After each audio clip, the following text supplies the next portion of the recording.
I always thought the worst day of my life would involve death, disaster, or at least dramatic weather. Instead, it happened on a perfectly sunny Tuesday morning in April, while I sat across from my boss Ryan's perfectly polished mahogany desk, watching him pretend to care about company restructuring. My name is Angelina, and until exactly 9:47 a.m. that morning, I was a senior financial analyst at Morton and Blake Investment Partners, the kind of person who caught million-dollar discrepancies before breakfast and could spot a cooking book from a mile away. The kind of person who apparently became disposable the moment she announced her pregnancy. "We're streamlining operations," Ryan said, his practiced smile never reaching his eyes. "Unfortunately, your position falls within the affected departments." Lindsay from HR sat beside him, clutching her tablet like a shield. Just last week, we'd been chatting about baby names in the break room. Now she wouldn't meet my eyes. "Streamlining?" I repeated, my hand instinctively moving to my still flat stomach. "We just posted record profits last quarter. I helped generate those numbers." "The decision is final," Ryan said, sliding a manila envelope across the desk. "Your severance package is generous. 2-month salary, plus benefits through the end of the quarter." "This is because I'm pregnant, isn't it?" The words burst out before I could stop them. Ryan's smile tightened. "That's a serious accusation, Angelina. One without merit. We value diversity and inclusion here at Morton and Blake. Then why am I the only one being streamlined from my department?" Lindsay finally spoke up, her voice barely above a whisper. "We'll need you to clear out your desk by the end of the day. Security will escort you." I stood up so quickly my chair scraped against the floor. "Don't bother. I know my way out." Back at my desk, I started throwing things into a cardboard box. Family photos, my lucky coffee mug, the stupid stress ball with the company logo that suddenly seemed perfect for throwing at Ryan's head. "Is it true?" Talia appeared beside my desk, her eyes wide. "They're letting you go?" "Apparently, I'm part of a restructuring initiative," I said, the words bitter in my mouth. "This is bullshit," she hissed, glancing around before leaning closer. "Everyone knows you're the best analyst we have. Ryan's been taking credit for your work for years." "Yeah, well, pregnant women don't fit his image of corporate excellence." As I yanked open my bottom drawer, a file fell out, one I didn't recognize. The label read Project Sunrise, but the contents made my blood run cold. Wire transfers, offshore accounts, shell companies, numbers that didn't add up unless you were trying to hide something. "What's that?" Talia asked. I quickly slipped the file into my box. "Nothing, just old reports." A security guard appeared at my desk, looking apologetic. "Ms. Rivera, I need to escort you out now." In the elevator, clutching my box of belongings and that mysterious file, I felt the first tears threatening to fall. But I wouldn't cry. Not here.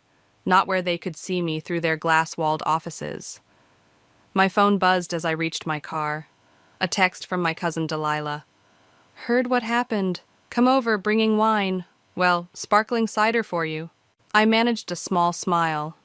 Trust Delilah to know exactly what I needed. As an FBI agent, she'd seen enough corporate corruption to fill a library. Maybe she could make sense of what I'd found. Before I could respond, another message popped up.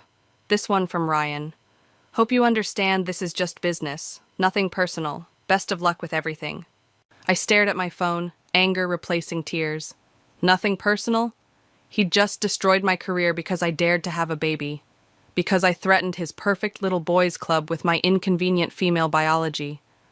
The file in my box suddenly felt heavier. If what I suspected was true, Ryan's nothing personal was about to become very personal indeed. I typed back to Delilah. "On my way. Bring your work brain. Found something interesting." Starting my car, I caught a glimpse of Ryan watching from his office window. He raised his coffee mug in what looked like a toast, that same fake smile on his face. "Enjoy it while you can," I muttered, pulling out of my parking spot for the last time. Because this isn't over, not by a long shot. The spring sunshine still felt wrong for such a dark day, but as I drove toward Delilah's place, something shifted inside me. They thought they were ruining my life, but maybe they'd just handed me exactly what I needed to ruin theirs. The file beside me held secrets, and I had nothing left to lose. Well, almost nothing. I touched my stomach again, thinking of the little life growing inside me. "Don't worry, baby," I whispered. "Mommy's about to teach some people a very important lesson about karma." "Holy shit," Delilah whispered, spreading the documents across her kitchen counter.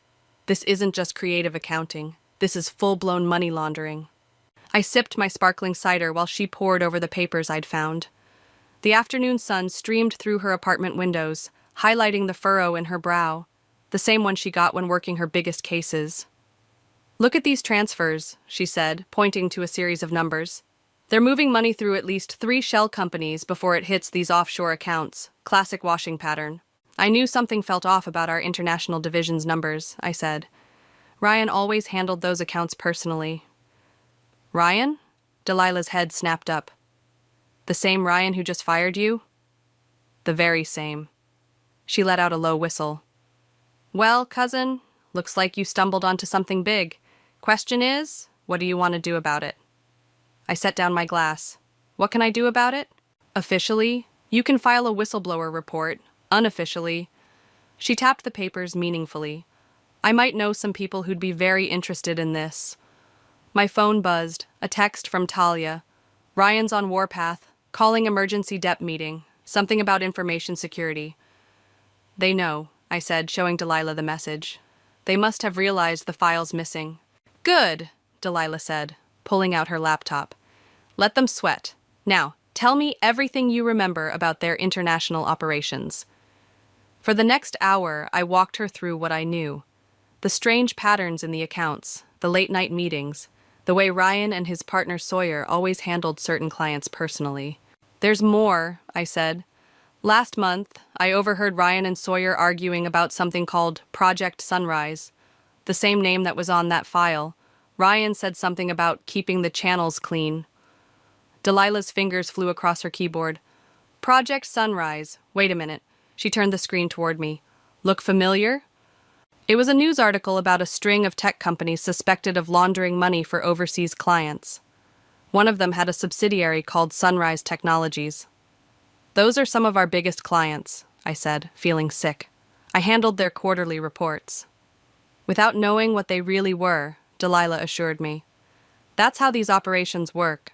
They keep the legitimate side running smoothly to hide what's underneath." My phone buzzed again. This time it was an unknown number. "We know you took it. Be smart. Keep quiet and we can make this worth your while." "They're trying to buy me off," I said, showing Delilah the message. Classic move. First comes the carrot, then the stick. She stood up, pacing. "Listen, Angie, if we do this, if we really go after them, it won't be quick or easy. These guys have resources, connections. They'll fight dirty." "They already fought dirty," I said, touching my stomach. "They fired me for being pregnant, Delilah. They thought they could just throw me away." "And now you have the power to throw them in prison," she said, stopping to face me. "But you need to be sure. Once we start this, there's no going back." Another text came through, this time from Lindsay. "Please call me. It's important." "The HR manager?" Delilah asked, reading over my shoulder. "Yeah, she looked pretty uncomfortable during my firing. She might know something. Want to call her?" I shook my head. "Not yet. Let her stew for a bit. Besides, we need a plan first." Delilah grinned, the same mischievous smile she had when we were kids plotting pranks. "Already working on one. I've got a friend at the Bureau who specializes in financial crimes, and I know a journalist who'd love to sink his teeth into something like this." "A journalist?" "Derek O'Connor. He's broken some big corruption stories. Having him in our corner could be useful, especially if they try to bury this." My phone lit up again. Ryan this time. "Let's discuss this like adults. Name your price." "Look who's getting desperate," Delilah said. "What do you say, cousin? Ready to show them what happens when they mess with a Rivera?" I looked at the messages, at the scattered papers revealing years of fraud, at my reflection in Delilah's window, still standing, still fighting. They thought firing me would silence me. Instead, they'd given me nothing left to lose and everything to fight for. "Make the calls," I said.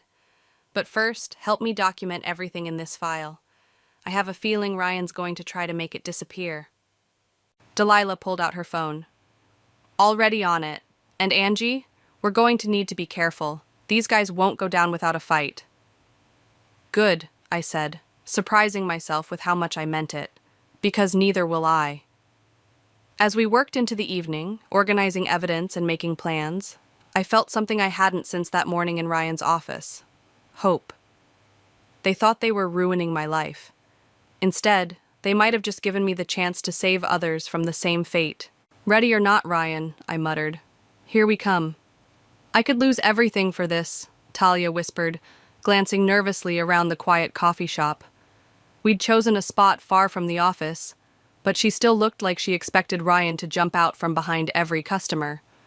You're already losing everything by staying silent, I said, sliding my laptop across the table. Look at these transactions. They're using client funds to hide illegal money. Talia's eyes widened as she scrolled through the spreadsheets. These dates, I remember these wire transfers. Sawyer insisted on processing them himself, said it was protocol for certain clients. Because he didn't want anyone else seeing the pattern. She pushed the laptop back, hands shaking slightly. What do you want from me, Angelina? Access to the current files. They've probably started cleaning house since I left, but there must be traces left.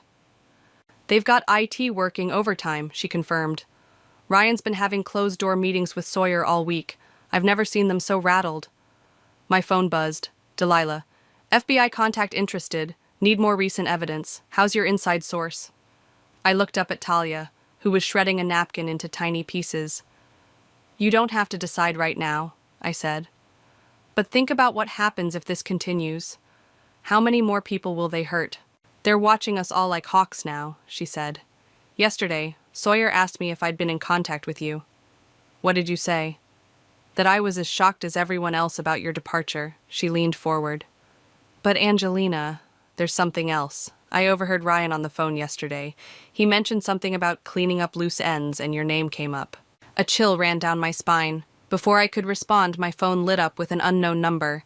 The message made my blood run cold. Back off now, or your baby won't have a mother.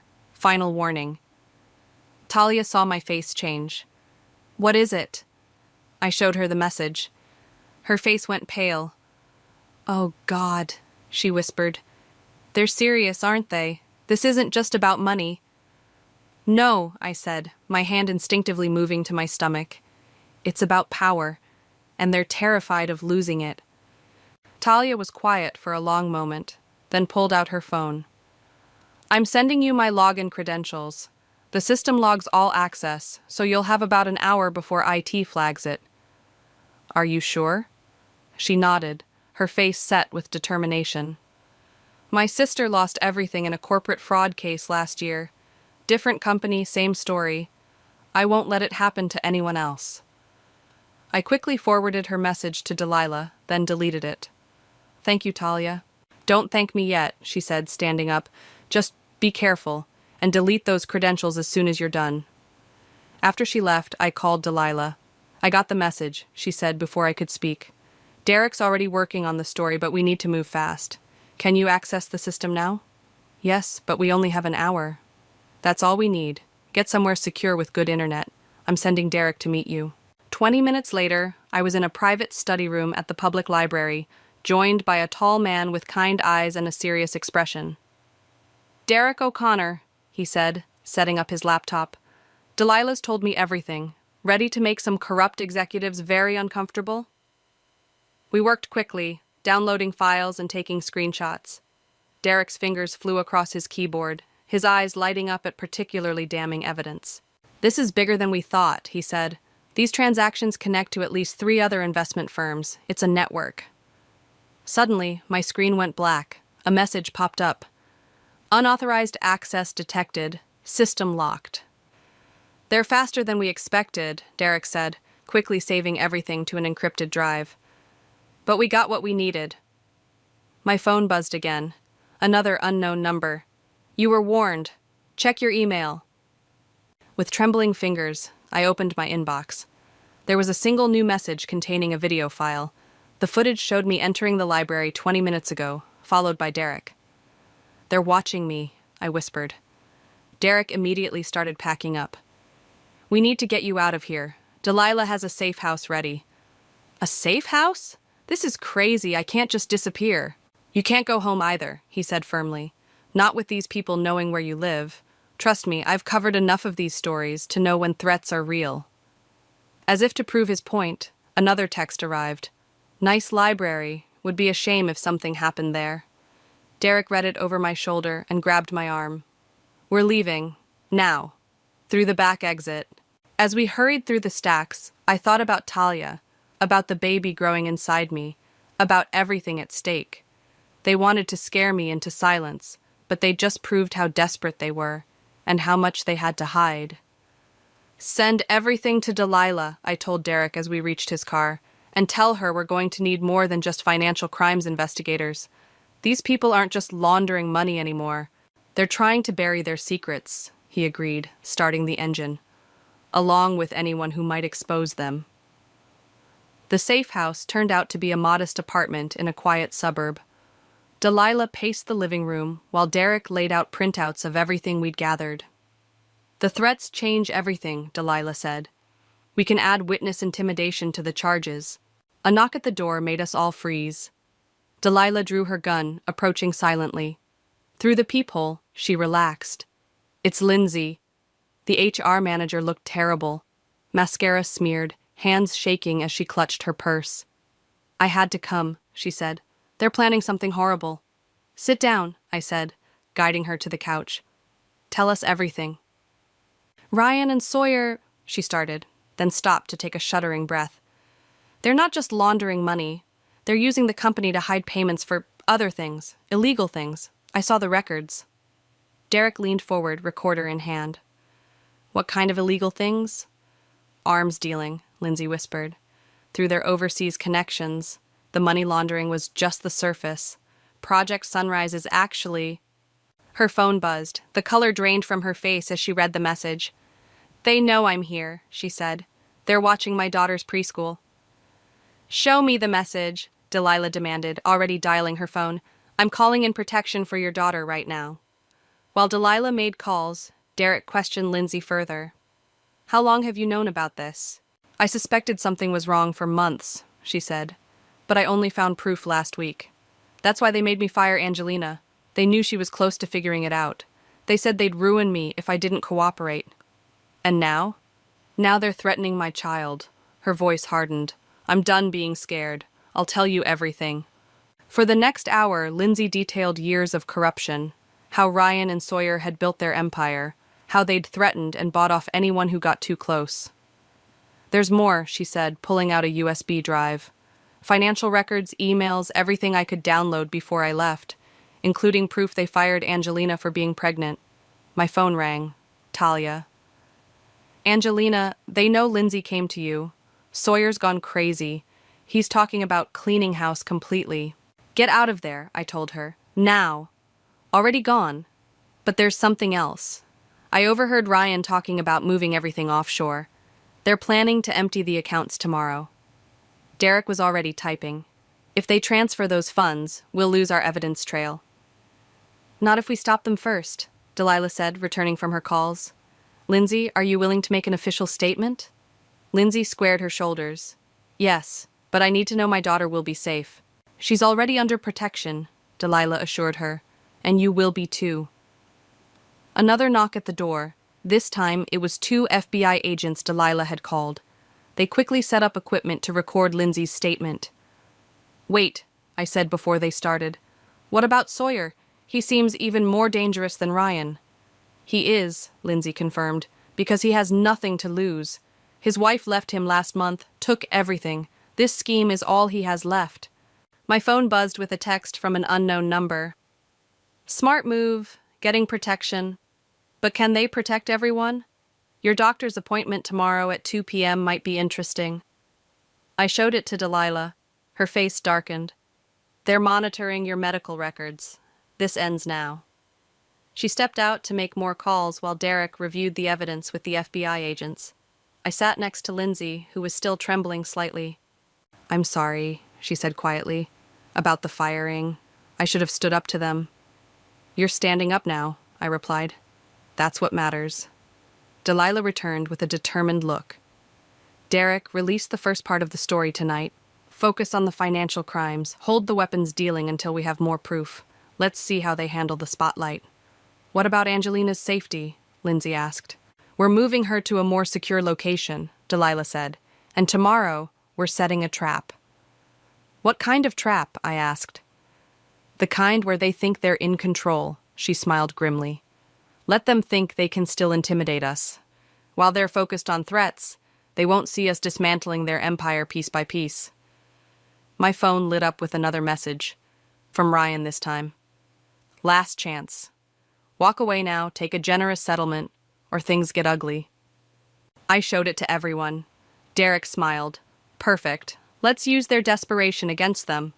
Are you sure about this? Lindsay asked me. They're dangerous people. I looked around the room, at Delilah's determination, Derek's focus, Lindsay's newfound courage. Then I thought of my unborn child, and all the other lives these men had ruined. I'm sure, I said. They wanted to silence me. Instead, they gave me a voice, and I'm going to use it to bring them down. Delilah nodded. Then let's get to work. Tomorrow's going to be interesting. Derek's story hit the news at 6 a.m. By 7, my phone was exploding with calls from blocked numbers. By 8, Ryan's perfectly manicured world was crumbling. The stock's in free fall, Talia reported over our secure line. Ryan's locked himself in his office with Sawyer. They're shredding documents like crazy. Let them, Delilah said, monitoring multiple screens in our new safe location. We already have copies of everything. The morning news played in the background. Breaking news, Morton and Blake investment partners under investigation for alleged financial misconduct. Sources claim the firm has been involved in systematic money laundering. My phone rang, Ryan's direct line. Delilah nodded, starting a trace. Hello, Ryan, I answered, keeping my voice steady. You stupid little bitch, he snarled, his smooth corporate facade completely gone. Do you have any idea what you've done? Exposed your criminal enterprise? Yes, I do. This isn't a game, Angelina. People get hurt playing with fire. Is that why you're calling? More threats? I'm calling with an offer. His voice shifted, attempting charm. $20 million, cash, untraceable. Walk away now, and it's yours. I caught Delilah's eye. She held up 5 fingers. Keep him talking. That's a lot of money, Ryan. Sounds desperate. Think about your baby, he pressed. The kind of life you could give it. No one needs to get hurt here. Like you cared about my baby when you fired me? Business decision, he said dismissively. This is different. This is your future we're talking about. Delilah gave me a thumbs up. They had the trace. You're right, Ryan. This is about my future, and yours in prison. I hung up as he started cursing. Seconds later, my email pinged, a video attachment.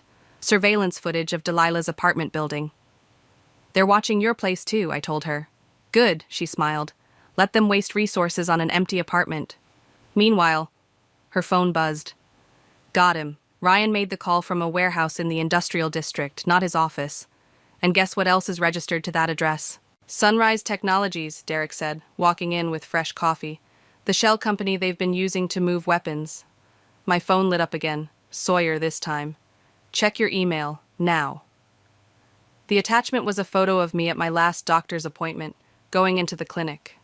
The message read, shame if anything happened to the baby, or its mother. That's it, Delilah snapped, seeing my face. We're moving on them now. Wait, Derek said, checking his phone. Something's happening at Morton and Blake. Talia just sent me a video.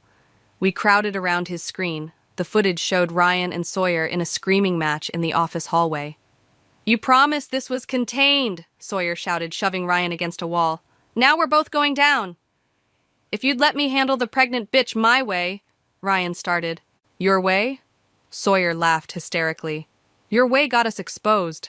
I'm not going to prison because you couldn't keep your employees in line. Security rushed in to separate them, but the damage was done. Dozens of phones had recorded the confrontation. Perfect, Derek grinned. Their partnership's cracking. Want to apply more pressure? Before anyone could answer, Lindsay called. They're trying to access the offshore accounts early. My replacement in HR just called me panicking. They're forcing her to process mass transfers.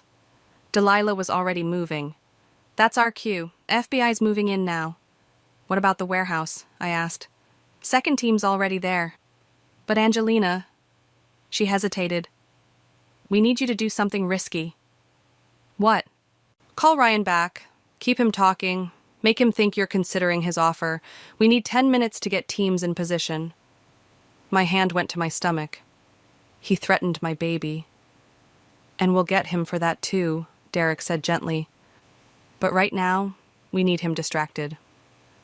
I took a deep breath and dialed. Ryan answered immediately. Changed your mind about my offer? 20 million is a lot of money, I said carefully. How do I know you'll pay? Smart girl. Meet me in person. 1 hour. I'll show you the transfer details myself. Delilah was nodding encouragingly. Where? I asked. The warehouse on Industrial Drive.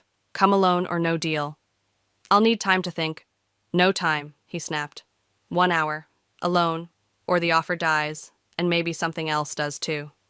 The call ended. Delilah was already gearing up. He's desperate, she said. Taking stupid risks. This ends today. You're not actually sending me there? I asked. Hell no, she grinned. But he'll be waiting for you instead of watching his empire fall. Speaking of which, she turned up the TV. Breaking news banner. FBI raids Morton and Blake offices. Multiple arrests in progress. My phone buzzed one final time. Talia. Sawyer just ran out with a briefcase. Ryan's going ballistic. What did you do? We didn't do anything, Delilah said, reading over my shoulder. They did it to themselves. The FBI surveillance van wasn't my idea of a comfortable spot, but it gave me a perfect view of Ryan pacing outside the warehouse, checking his watch every 30 seconds. He's unraveling, Delilah said, adjusting her tactical vest. Look at his hands. They're shaking. Through the high-powered camera feed, I could see she was right. Ryan's perfectly pressed suit was wrinkled, his hair disheveled. He kept touching the gun barely concealed under his jacket.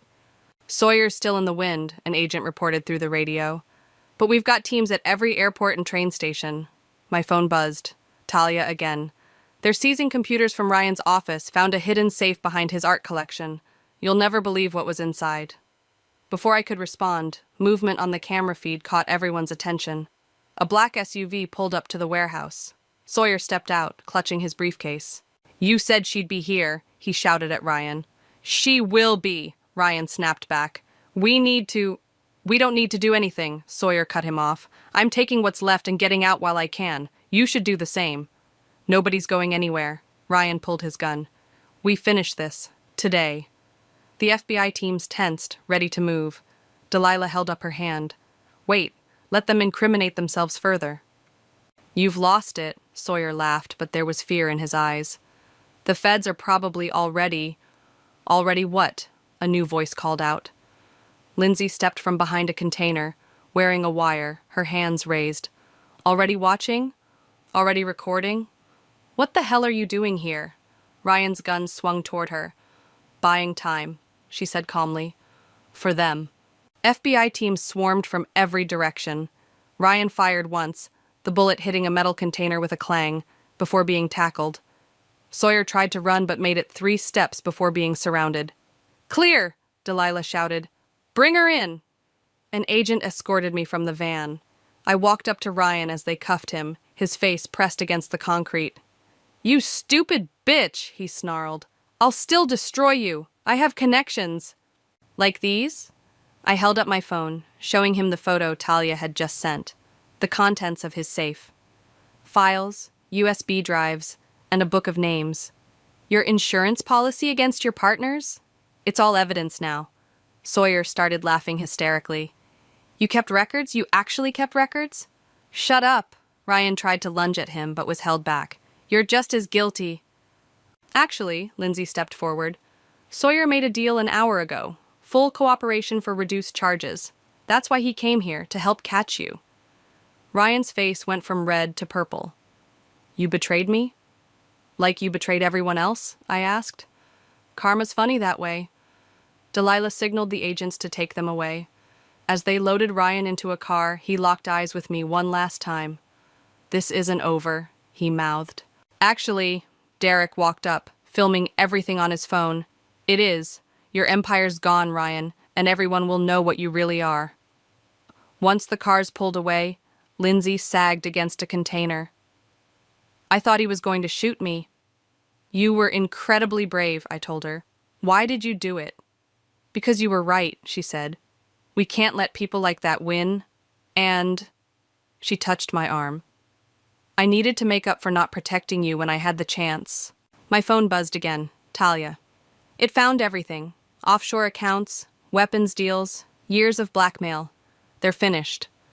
Delilah was coordinating with other agents when she suddenly stopped, her face serious. Angelina, you need to see this.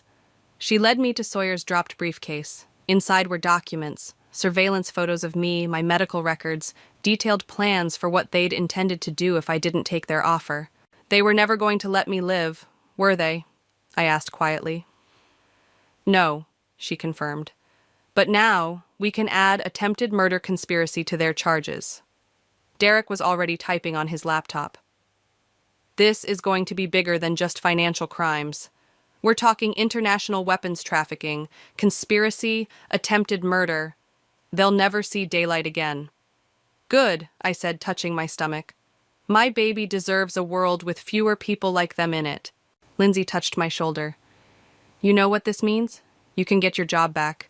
The board will have to reinstate you after this. I looked around at the warehouse, at the evidence of how corrupt the company had become. Actually, I have a better idea. What's that? Delilah asked. I think it's time to start my own investment firm, one that actually helps people instead of exploiting them. Derek grinned. Now that's a story I want to write. First, Delilah said, let's get you to your doctor's appointment. For real this time, no surveillance or threats. As we left the warehouse, my phone lit up one last time, a message from an unknown number. But this time, it wasn't a threat. It was a thank you from one of Ryan's previous victims, who'd seen the news and finally felt safe enough to speak out. Ready to go home? Delilah asked. I looked at the message again and smiled. Yes, it's time to start building something better. The courthouse buzzed with tension as I took the witness stand. Ryan and Sawyer sat at separate tables with their lawyers, both men looking considerably less polished in their prison jumpsuits. Ms. Rivera, the prosecutor began, please tell the court about the events leading to your termination from Morton and Blake. I caught Ryan's eye as I spoke. His trademark smirk was gone, replaced by barely contained rage. I was called into a meeting shortly after announcing my pregnancy, I said clearly. Despite my proven track record and recent success in generating record profits, I was told I was being streamlined out of the company. And what happened next?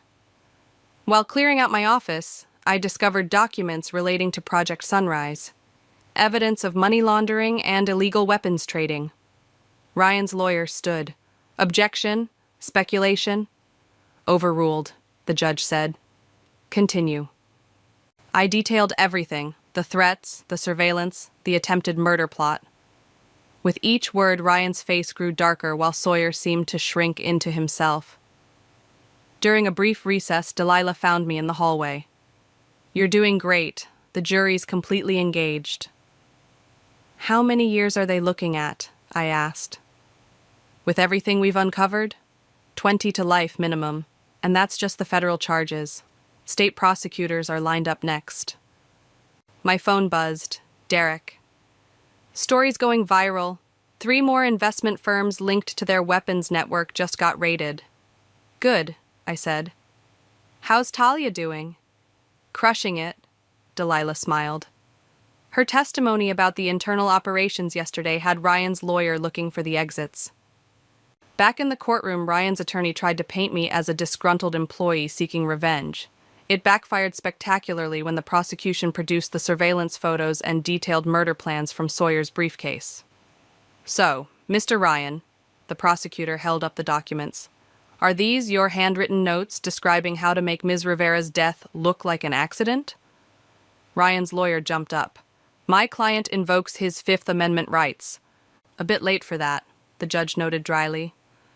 During the next break, Lindsay rushed up to me, her face flushed. They found more, in Ryan's vacation house, offshore account numbers, contact lists for arms dealers. How did they find it? I asked. His wife turned him in, she grinned. Apparently he forgot to hide things from her, too. The afternoon brought Sawyer's testimony as part of his plea deal. He threw Ryan under the bus with remarkable enthusiasm, detailing years of corruption, threats, and violence. It was all Ryan's idea, he insisted, sweating. The weapons, the murders, everything. I just handled the money. Liar! Ryan lunged across his table. Deputies rushed to restrain him as he shouted, You were there! You helped plan everything! Tell them about the other girls you threatened. The judge's gavel cracked like a gunshot. Remove Mr. Ryan from my courtroom. As they dragged him out, he locked eyes with me one last time. This isn't over. You hear me? I'll still... The doors slammed behind him. In the silence that followed, his threats felt empty, powerless. The day ended with closing arguments. The prosecution's case was airtight. Money trails, witness testimony, physical evidence.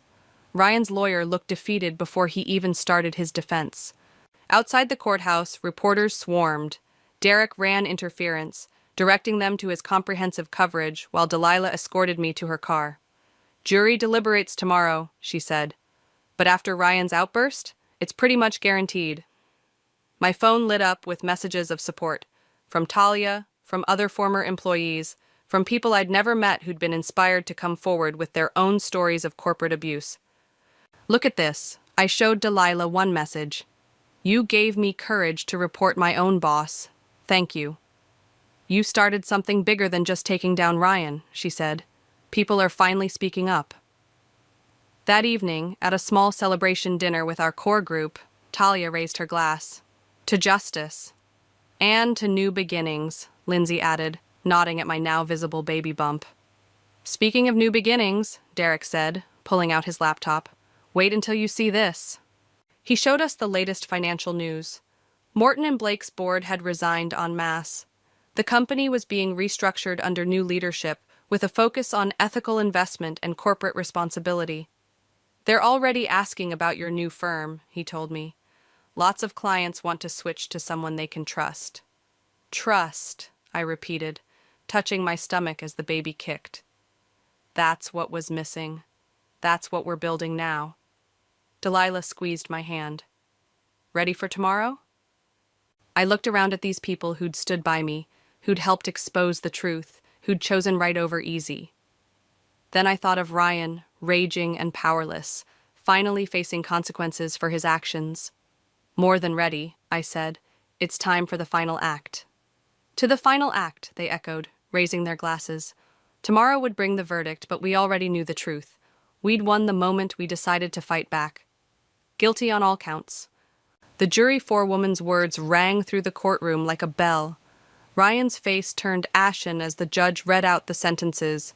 25 years for money laundering, 15 for conspiracy, 20 for attempted murder, to be served consecutively. You'll die in prison, I whispered, just loud enough for him to hear as they led him away. He tried to lunge at me one last time, but the deputies were ready. As they dragged him through the doors, his expensive suit wrinkled and his carefully styled hair in disarray, I saw what he truly was. A small man whose power had always been an illusion. Outside the courthouse, reporters swarmed. Derek stepped up to the microphones first, professional as always. Today's verdict sends a clear message, he said. Corporate crime isn't victimless, and perpetrators will face consequences. Ms. Rivera, a reporter called out, what's next for you? I stepped forward, one hand resting on my growing belly. Change, real change. Today, I'm announcing the launch of Rivera Ethical Investments. We'll prove that success doesn't require sacrificing integrity. And I'm joining her, Talia added, stepping up beside me, along with others who believe in doing things right. More questions flew. What about Sawyer's sentencing? Will you pursue civil damages? How many other companies are under investigation? Delilah touched my arm. Come on, we've got somewhere more important to be. We slipped away from the media circus and headed across town. The building that would house my new firm stood gleaming in the afternoon sun. Inside, Lindsay was already directing movers, setting up offices. Perfect timing, she said. The first client meeting starts in 20 minutes. Client meeting?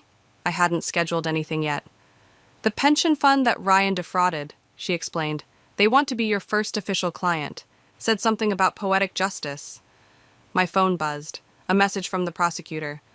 Sawyer just got 15 years. Cooperation only helped so much. Justice served. Speaking of justice, Delilah said, look who's here. A group of women entered the lobby, former employees from other companies, all with similar stories of discrimination and retaliation. We heard what you did, one said. We want to help build something better. And we want to invest with someone who understands integrity, another added. I looked around the lobby, at Talia organizing files, Lindsay directing operations, these women ready to join our mission. Through the windows, I could see Derek giving interviews, spreading the word about corporate accountability. Ms. Rivera? A young intern appeared. Your doctor's office called to confirm tomorrow's appointment, and the contractor finished the nursery down the hall. I smiled, remembering Ryan's threats about my doctor visits. Now I had a workplace with a nursery, surrounded by people who supported working mothers instead of punishing them. Ready for the client meeting? Talia asked, handing me a folder. Actually, I said, invite them all in. Not just the pension fund, everyone here. Let's talk about what we're building together. In the conference room, I looked at these faces. Some familiar, some new, all committed to change. My baby kicked, as if adding their approval. When I was fired, I began, I thought they were ending my career. Instead, they gave us all an opportunity to start something revolutionary. Not just a company, but a movement. A movement that's spreading, Derek added from the doorway. 3 more whistleblowers came forward today from different firms. Good, I said, because we're not just managing money here. We're proving that ethics and success aren't mutually exclusive, that standing up to corruption isn't career suicide, it's career liberation. Delilah slipped me a note. FBI's using our case to build a corporate crime task force. Want to consult? I nodded, then turned back to the room. So, who's ready to make history? Hands raised across the room. Outside, the sun caught the new sign being installed on the building. Rivera Ethical Investments. Building trust, creating value. My phone lit up one last time, a message from an unknown number. But unlike those threatening texts from before, this one read, You inspired me to speak up. My boss is under investigation now. Thank you for showing us how to fight back. I touched my belly, feeling my baby move. You're going to grow up in a better world, I whispered. Because sometimes the best revenge isn't getting even, it's making sure no one else suffers the same fate. The client meeting began, full of energy and purpose. As I opened the first file, I caught my reflection in the window, no longer a victim, but a leader. Ryan had tried to silence one pregnant woman. Instead, he'd helped create an army of whistleblowers, reformers, and change-makers. Let's begin, I said, and we did. Not just a meeting, but a revolution in corporate ethics, one honest deal at a time.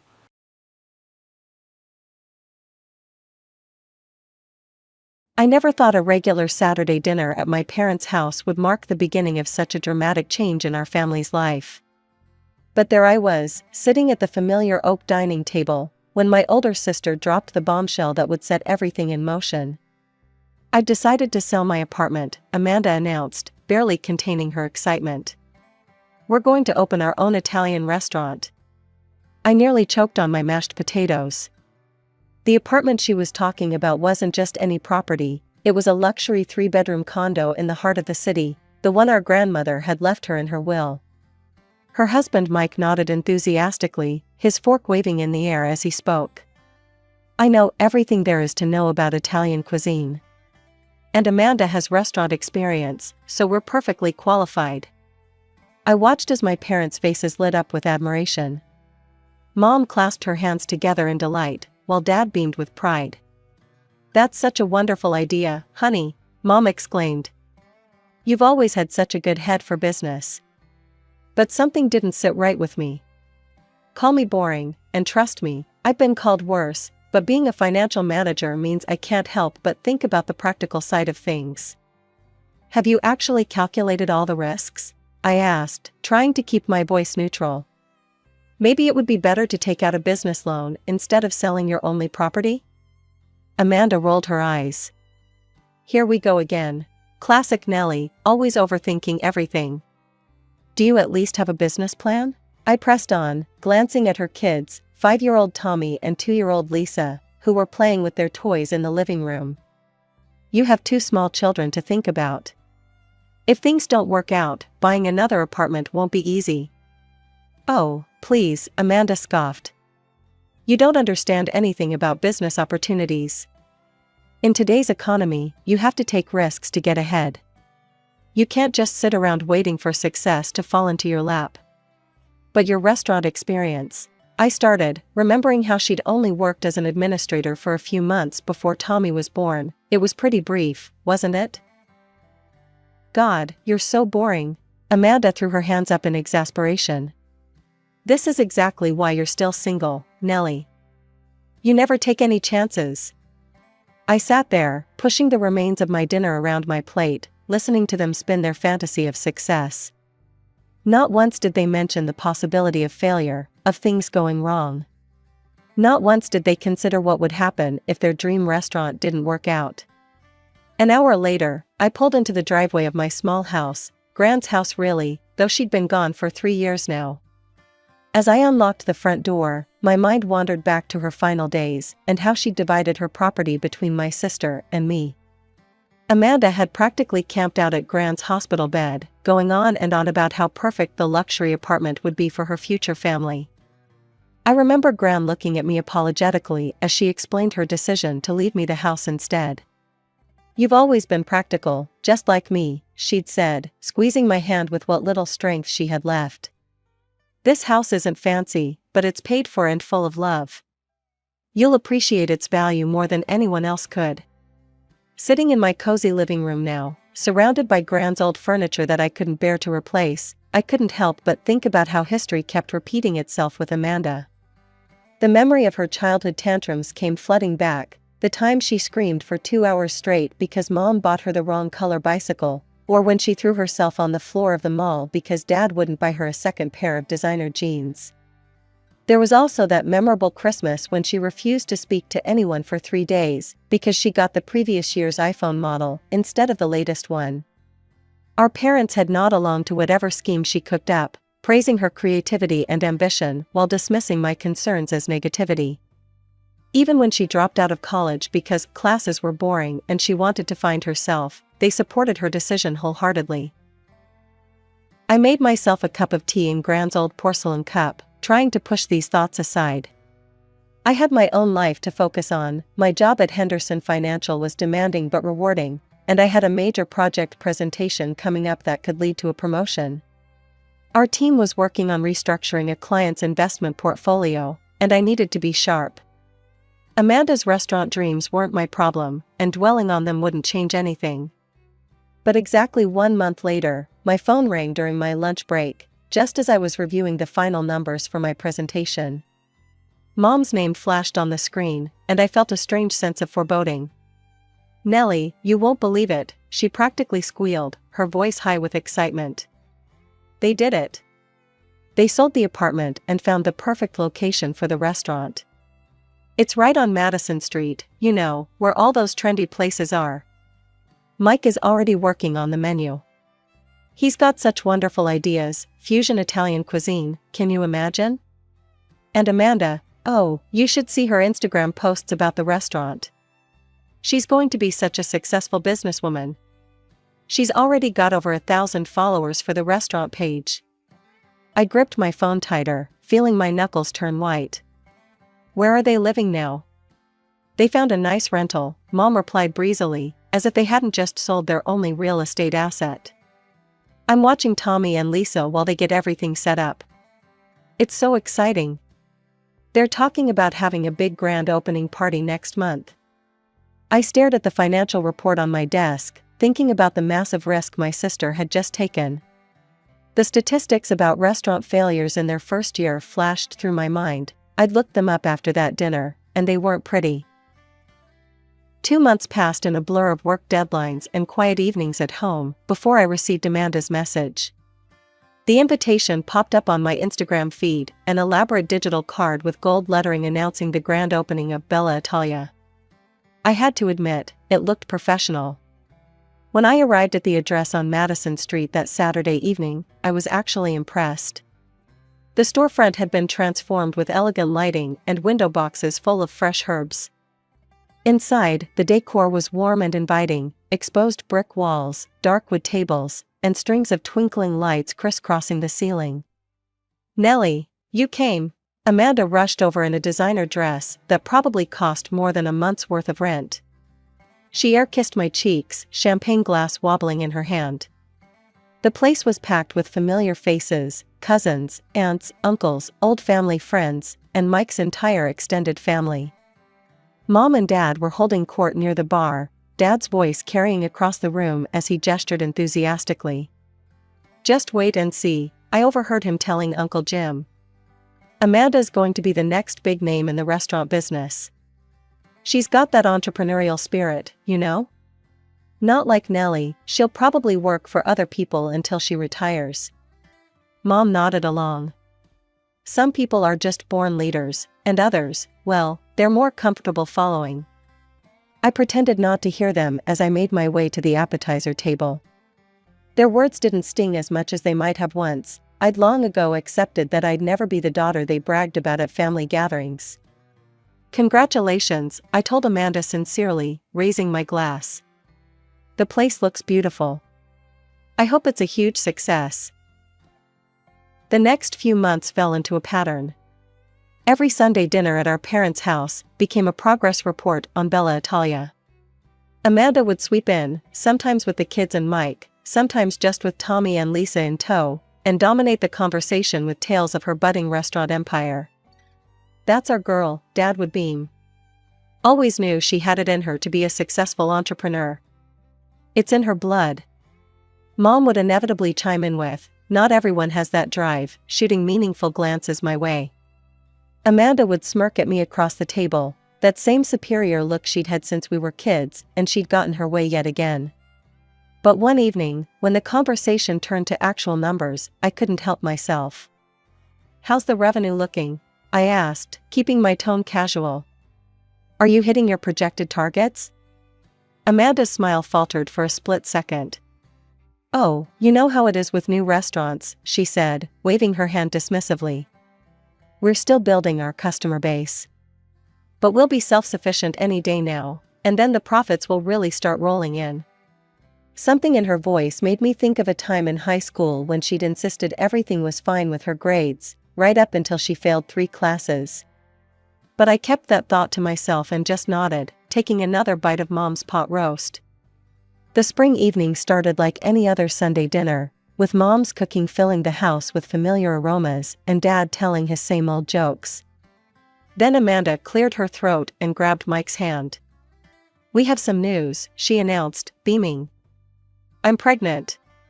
Baby number 3 is on the way." Mom burst into tears of joy, Dad started talking about another grandchild to spoil, and Mike sat there grinning like he'd just won the lottery. Tommy and Lisa jumped around the table, chanting, "Baby, baby." I set down my fork, choosing my words carefully. "Are you sure this is the best timing? With the restaurant still getting established and everything?" The room went silent. You'd think I'd just suggested selling Tommy and Lisa to the circus.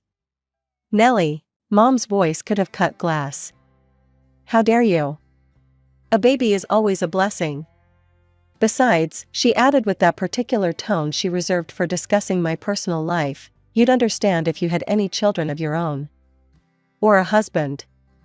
You're 30 now, you know. Not getting any younger." 8 months later, little Emily joined the family. She was beautiful, with Amanda's blue eyes and Mike's dark hair. But while everyone was cooing over the new addition, I couldn't help but notice the strain showing around my sister's eyes, the way Mike kept checking his phone with an increasingly worried expression.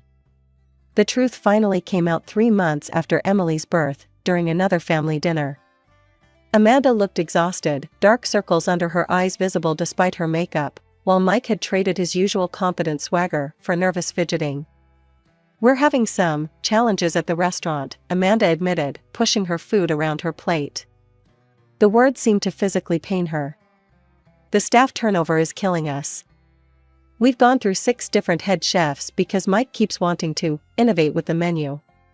She took a shaky breath. We've had to take out a business loan just to keep things running. The numbers they're not what we projected. I sat there in silence, remembering all my questions about their business plan from that first dinner. The loan they should have taken instead of selling the apartment. The risks I'd warned them about. But I didn't say any of it. The next 6 months were like watching a slow-motion car crash. Every week brought new problems at Bella Italia. First, the lunch crowd dwindled to nothing. Then the evening reservations started to dry up. The restaurant's Instagram page, once full of beautifully plated dishes and smiling customers, went quiet. The last post was a sad 2-for-1 Tuesday promotion that got 3 likes. I heard most of it through Mom's daily phone calls to update me on the situation. How they had to let go of half the staff. How they started closing on Mondays to cut costs. How Mike got into a shouting match with their last remaining chef over putting sushi rolls on their Italian menu. They're just having a rough patch, Mom would insist. Every new business goes through this. But it wasn't just a rough patch. By spring, the writing was on the wall in bright, neon letters. The restaurant's debts had piled up like autumn leaves, unpaid suppliers, late rent, mounting tax bills. The final blow came when their main investor pulled out, leaving them with no choice but to sell Bella Italia for a fraction of what they'd invested. The sale barely covered their business debts. They still owed the bank nearly $200,000 from the loan they'd taken out. Amanda, Mike, and their 3 kids, Tommy now 8, Lisa 5, and little Emily just turning 1, were left with nothing. No home, no income, and a mountain of debt. I almost skipped the next Saturday dinner. Something in Mom's voice when she called to remind me about it set off warning bells. But I went anyway, pulling up to their house just as the spring sun was setting. The atmosphere hit me the moment I walked in. Mom and Dad sat ramrod straight in their usual chairs. Amanda and Mike were there too, the kids playing quietly in the corner, unusually subdued for them. Emily was asleep in her carrier, while Tommy and Lisa seemed to sense the tension in the room, focusing intently on their tablets. I hadn't even settled properly into my chair when Dad cleared his throat. "Nellie, we've made a decision." The way he said "we" made my stomach clench. "Your sister and her family need a place to stay," Mom jumped in. "You have that big house all to yourself." I felt like I'd walked into an ambush. "What?" "We need to move in with you," Amanda stated, as if she was telling me the weather forecast. "Temporarily, of course." My mouth went dry. How long is temporarily?" Amanda shrugged, examining her perfectly manicured nails, probably her last professional manicure for a while, I thought hysterically. "Hard to say. I can't work, obviously. Not with 3 small children to take care of. And Mike needs time to find the right position." "I'm not going to flip burgers somewhere," Mike interjected, puffing up his chest. "I was a business owner. I need something at an executive level." "So we'll need to stay with you for a few years," Amanda continued, as if discussing borrowing a cup of sugar. "It's not like you're using all that space anyway. And let's be honest, Nellie, you're not getting any younger. The chances of you getting married and having kids are getting pretty slim. You're already 30, and you spend all your time working." I sat there, stunned into silence by my sister's breathtaking arrogance. The casual cruelty of her words hung in the air like poison, made worse by our parents' nodding heads. Mom and Dad were actually agreeing with her, as if my single status and career somehow made me responsible for fixing their mistakes. I pushed my chair back and stood up, the leg scraping against the floor with a harsh sound that made everyone jump. "No." "What do you mean, no?" Amanda asked, genuine confusion in her voice. The concept of me refusing her anything was apparently foreign to her. "I mean no. You're not moving into my house." My voice was steady, calmer than I felt. "Not for a few years, not for a few months, not at all." The silence that followed was deafening. I could actually hear the tick of Mom's ancient kitchen clock, marking the seconds. Tommy and Lisa looked up from their tablets, sensing the tension in the room. Even baby Emily stirred in her carrier. Then the explosion came. "How dare you?" Mom shrieked, her face turning red. "They're your family. Your own flesh and blood. You selfish, heartless witch." Amanda joined in, tears already starting to flow. "My children will be homeless because of you." Dad slammed his hand on the table, making the dishes rattle. "I never thought I raised such a cruel, uncaring daughter. These are your nephews and niece we're talking about. You've always been jealous of your sister," Mike added, wrapping an arm around my sobbing sister. "You're probably happy we failed." I let them rant, watching as they worked themselves into a righteous fury. The accusations flew thick and fast. I was heartless, cruel, selfish, bitter, jealous. A terrible aunt. A disappointment as a daughter. A failure as a woman. When they finally ran out of steam, I spoke, my voice still perfectly calm. "You know who could take them in? You could, Mom and Dad. Since you supported their brilliant business plan so enthusiastically. Since you cheered them on when they sold their only home. Since you told them what a wonderful idea it all was." Mom's mouth opened and closed like a fish out of water. Dad started to sputter something about their house being too small, but I cut him off. "I warned you all," I continued, reaching for my coat. "I warned you about selling the apartment. I warned you about starting a business without a proper plan. I warned you about the risks. Not one of you listened. Not one of you even considered that I might know what I was talking about. And now that everything I predicted has come true, you expect me to clean up your mess?" I buttoned my coat with steady hands. "You made your decisions. All of you. You chose not to listen to reason. You chose to ignore every warning sign. You chose to risk everything on a dream with no foundation. And now you're facing the consequences of those choices." I walked out into the cool evening air, closing the door on their protests. As I got into my car, I could still hear them shouting through the windows, their voices a chorus of outrage and disbelief. The harassment started within hours of me leaving my parents' house. First came the guilt-trip texts from Mom, "How can you sleep at night knowing your nieces and nephew might end up homeless?" Then Dad's angry voicemails about family duty and responsibility. Amanda alternated between tearful pleas and vicious attacks, while Mike sent long, rambling messages about how I was destroying his children's future. I blocked their numbers after the first week, but they just switched to email. Then social media. Then they started having other family members contact me. Aunt Susan called to tell me I was breaking my mother's heart. Cousin Rachel sent me a 5-paragraph Facebook message about how karma would get me. Uncle Jim cornered me outside my office to lecture me about family values. I weathered it all, focusing on my work and the peace of my home. But I wasn't naive. I knew my family well enough to know they wouldn't just accept my refusal. That's why I'd called a locksmith the very next day after that disastrous dinner. The locks were changed, a security system was installed, and cameras were placed at strategic points around the house. Smart thinking, as it turned out. I was driving home from work one Wednesday evening when I saw them. Amanda, Mike, and the kids were camped out on my front porch, surrounded by suitcases and boxes. Tommy was sitting on a large duffel bag, looking bored. Lisa was crying, and Emily was fussy in her carrier. Mike was jiggling my doorknob with what I assumed was my mother's spare key. I pulled into my driveway and got out of my car, unable to suppress a laugh at the scene before me. They all turned at the sound. "Something funny?" Mike snarled, still trying to force the key into the lock. "Actually, yes," I replied, leaning against my car. "Did you really think I wouldn't change the locks after that dinner? The alarm system's nice too, it's already sent 3 notifications to my phone about attempted entry." Amanda stepped forward, her face twisted with anger. "You can't just leave us out here. We're your family."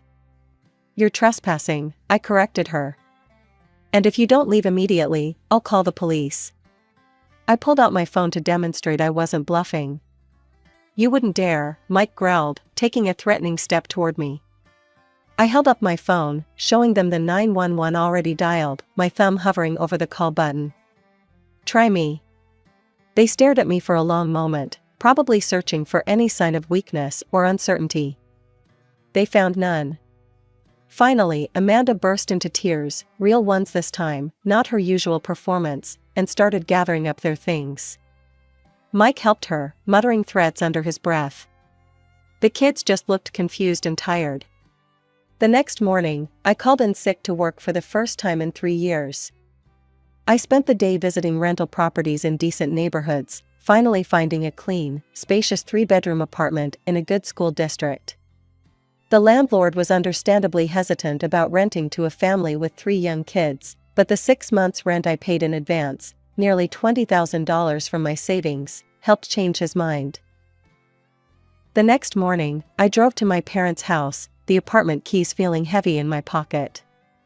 It was early, but I knew they'd all be there. They always gathered for Saturday breakfast, a tradition that used to include me too.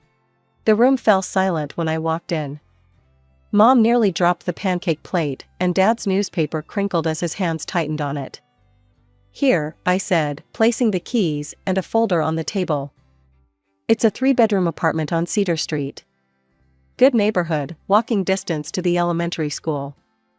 I paid 6 months' rent in advance. Amanda stared at the keys like they might bite her. Mike didn't even look up from his phone. The lease starts today, I continued, my voice steady. I've already talked to the landlord. He knows you have 3 kids.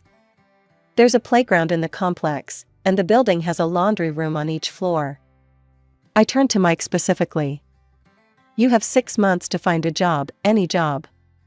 Pride doesn't pay bills or feed children. When the lease ends, you'll need to either renew it yourselves or find another place. This is the only help I'm offering. Nobody spoke. Tommy and Lisa had stopped fighting over the syrup and were watching with wide eyes. Even Emily seemed to sense the tension, her tiny hand paused midway to her mouth with a piece of pancake. That's it? Amanda finally asked, her voice bitter. You think throwing money at us makes up for turning your back on family? I looked at my sister, really looked at her. The entitled teenager who always got her way had grown into an entitled adult who never learned to face consequences. No, I replied calmly. The money doesn't make up for anything. It's just the right thing to do. What happens next is up to you. Mom started to say something, probably another lecture about family duty, but I held up my hand. I'm done. I helped because those kids deserve a stable home, but I'm not enabling this behavior anymore. You all made your choices. Now you have to live with them. I left without waiting for a response. As I drove home, I caught myself smiling, not because I was happy about the situation, but because for the first time in my life, I felt truly free of their expectations and manipulation. 3 months have passed since then. According to Aunt Susan, who still talks to me, albeit disapprovingly, Amanda and her family are living in the apartment I rented. Mike still hasn't found a job. Apparently, being a former restaurant owner makes him too good for regular work. Amanda spends most of her time complaining on social media about how hard her life is. Mom and Dad continue to enable them, watching the kids and bringing them groceries. I haven't spoken to any of them since that morning. I've started taking evening classes in investment management, something I'd always wanted to do but never had the emotional energy for before. Last week, I got a promotion at work, senior financial manager with my own team.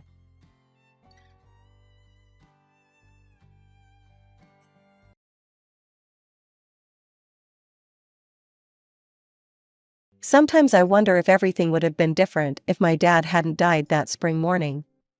I was only 6, but I remember it like it was yesterday. Dad was making pancakes, his Sunday special.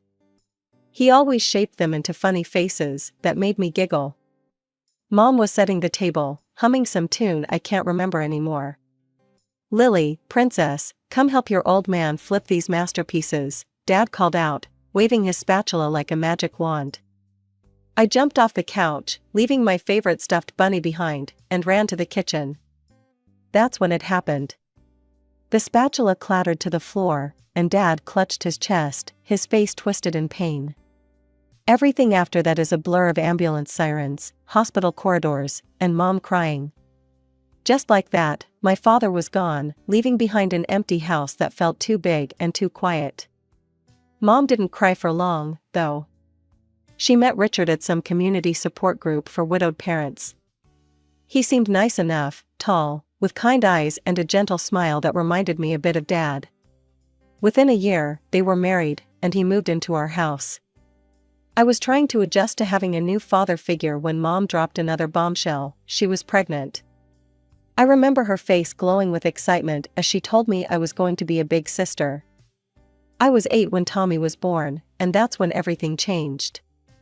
That's when Mom quit her job as an elementary school teacher. "Tommy needs me," she'd say whenever anyone questioned her decision. These early years are crucial for a child's development. I wanted to ask about my early years, about whether they hadn't been crucial too, but the words stuck in my throat. Instead, I watched as Mom's world gradually shrank until it revolved entirely around Tommy. She'd forget to pack my lunch for school, then act surprised when I mentioned being hungry at dinner. "Oh, I'm sorry, sweetie," she'd say distractedly, already turning back to Tommy. "I was so busy with Tommy's doctor's appointment today." It wasn't just once or twice, it became our new normal. Richard noticed.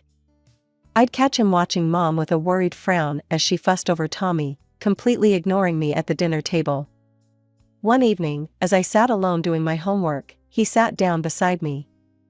"You know, Lily," he said quietly, helping me with my math problems, "sometimes people get so caught up in one thing that they forget to see what else they might be missing." As Tommy grew older, the tension in our house became impossible to ignore.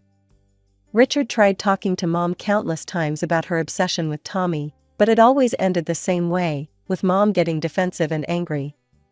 I remember one particular evening when Richard brought it up during dinner. Tommy was about 5, pushing his food around his plate while Mom hovered over him, trying to convince him to eat just one more bite.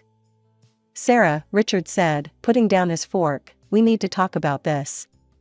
You can't keep hovering over him like this. He needs to learn to do things on his own." Mom's face immediately hardened. "What are you trying to say? That I'm a bad mother?"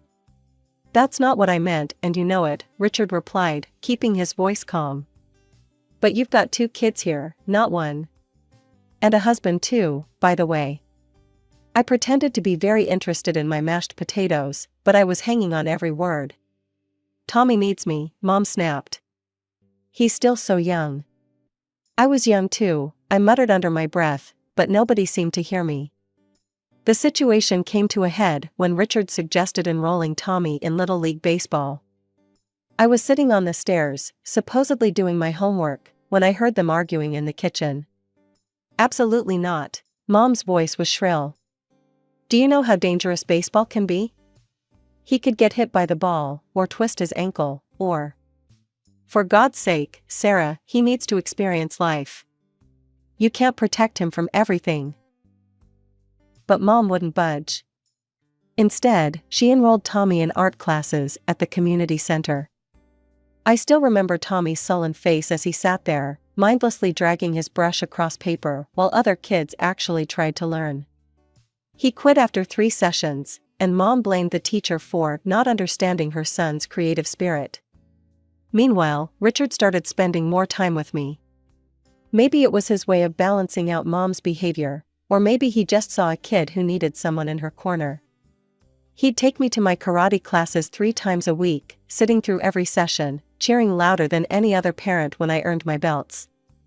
But while I was flourishing under Richard's attention, Tommy was becoming increasingly difficult. He'd leave his room a complete mess, toys and clothes everywhere, and Mom would turn to me with that look I'd come to dread.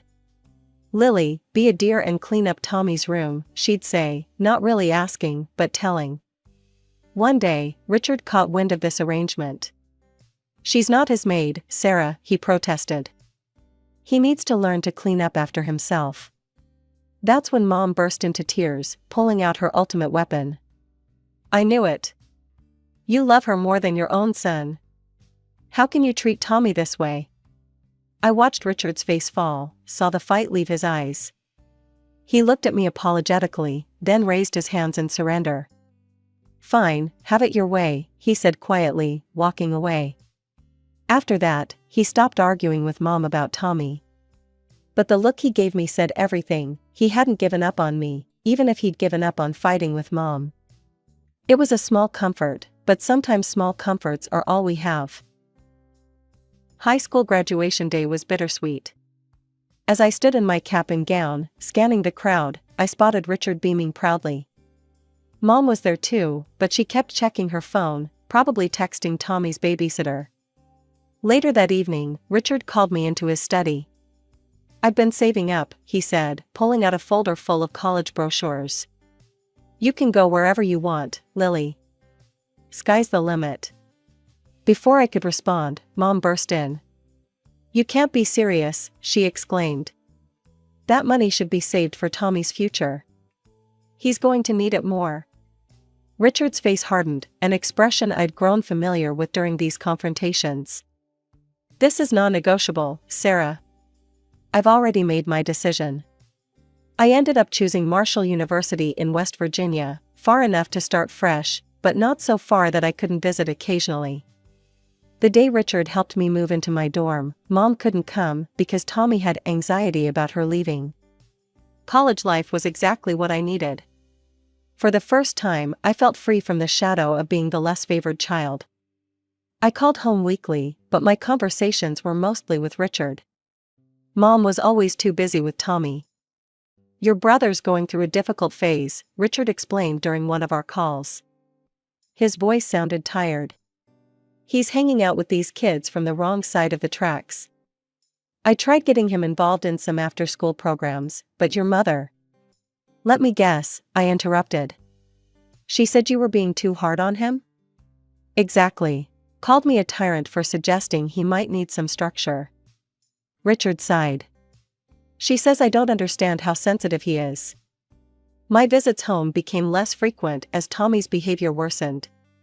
When I did come, he barely acknowledged my existence, holed up in his room with his video games. The few times I caught glimpses of him, he looked pale and angry, his eyes glued to various screens. After graduation, I landed a job at Deloitte in their consulting division. I stayed in West Virginia, building my career while watching from afar as my brother descended further into his self-imposed isolation. During one of my rare visits home, I tried knocking on his door.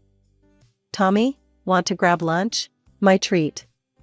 All I got in response was the sound of gunfire from whatever game he was playing. Mom, passing by in the hallway, just shrugged. "He's not feeling social today. He's very stressed, you know." The contrast between our lives couldn't have been starker. While I was pursuing my career goals, Tommy was pursuing virtual achievements, supported by Mom's endless excuses. Richard's disappointed face said it all, but by then, even he had largely given up on trying to intervene. By 27, I had finally saved enough for a down payment on my own place. It wasn't huge, just a one-bedroom apartment in a decent neighborhood, but it was mine. The day I got the keys, I couldn't stop smiling. All those years of saving, of brown bag lunches and saying no to designer clothes, had finally paid off. "You all have to come see it," I said during my weekly call home. "I'm having a housewarming party next Saturday. I'll cook dinner, Richard, I'm even making your favorite lasagna." "Wouldn't miss it for the world, kiddo," Richard replied warmly. Mom's voice cut in on the other line. "Oh, honey, I don't think we can make it.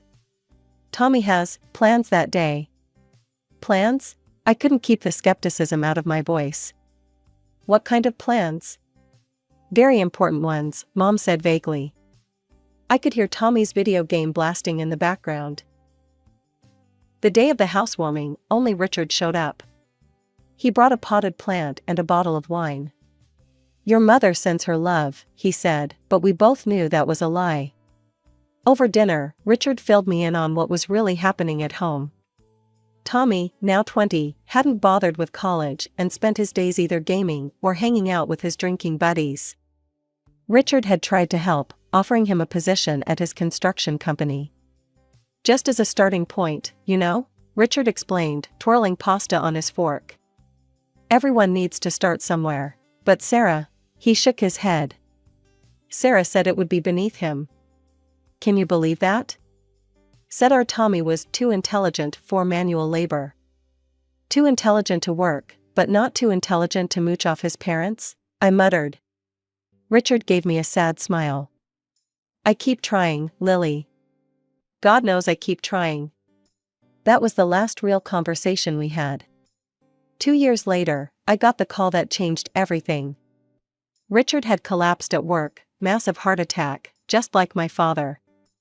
By the time I made it to the hospital, he was gone. The funeral was surreal. Mom put on quite a show, sobbing dramatically and telling anyone who would listen what a wonderful husband Richard had been. We were so happy, she wailed. How will we manage without him? I watched her performance with a mix of disgust and pity. Her tears weren't for Richard, they were for herself. I could see the wheels turning behind her grief-stricken facade. Richard had been the sole breadwinner. Without his income, how would she maintain Tommy in the lifestyle to which he'd become accustomed? Tommy didn't even bother to wear a proper suit to the funeral. He showed up in wrinkled khakis and a polo shirt that had seen better days.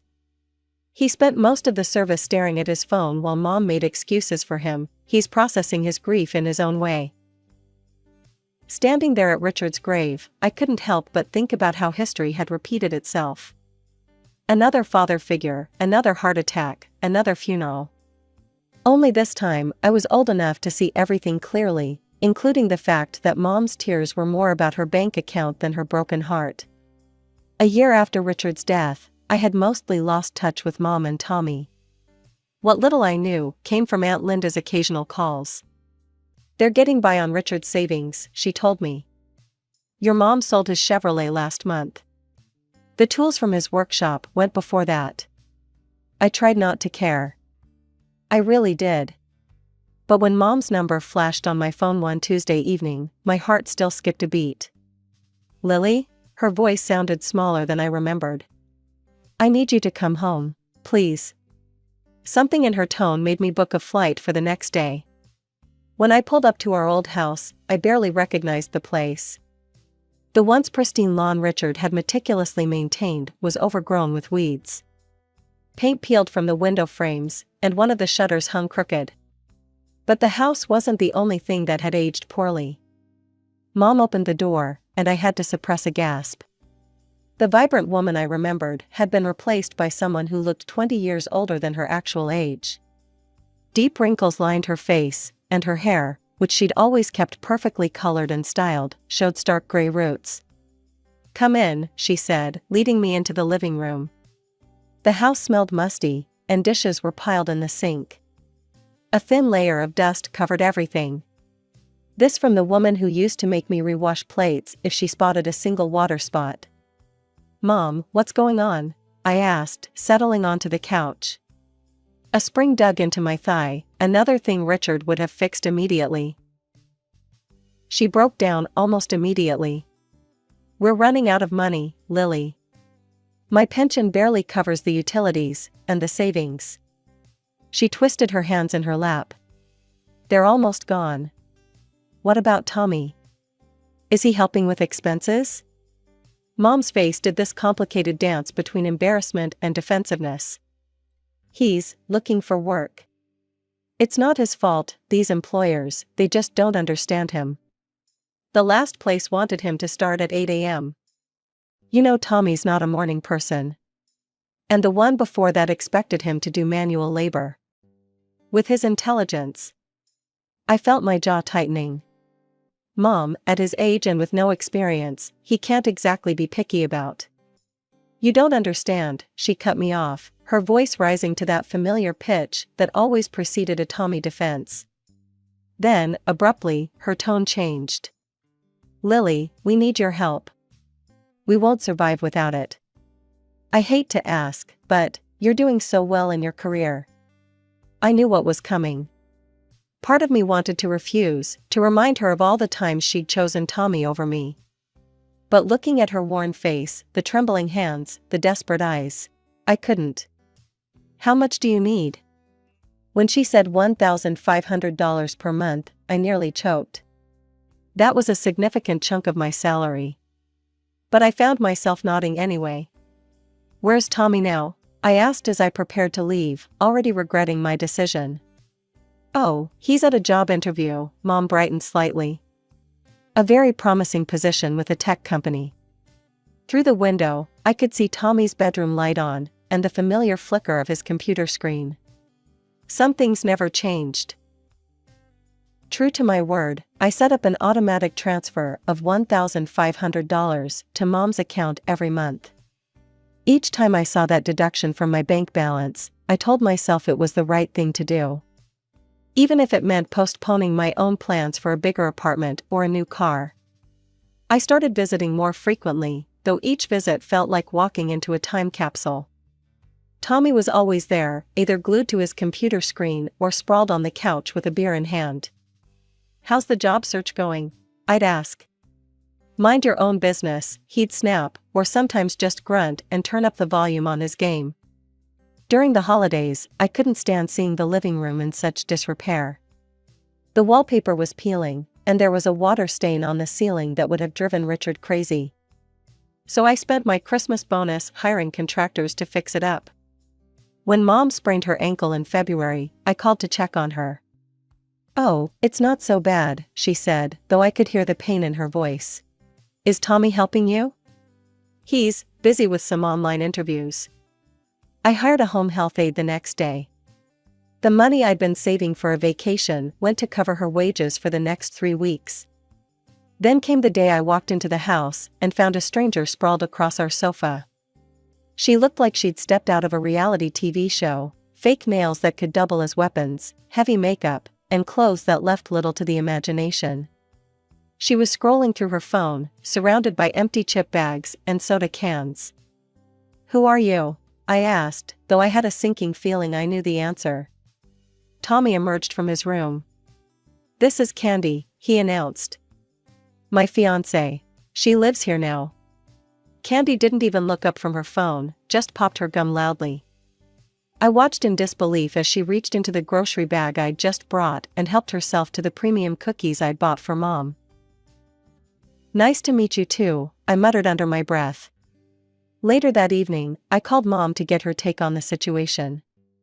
Oh, Lily. She sounded more animated than I'd heard her in months. Isn't it wonderful? Tommy's finally settling down.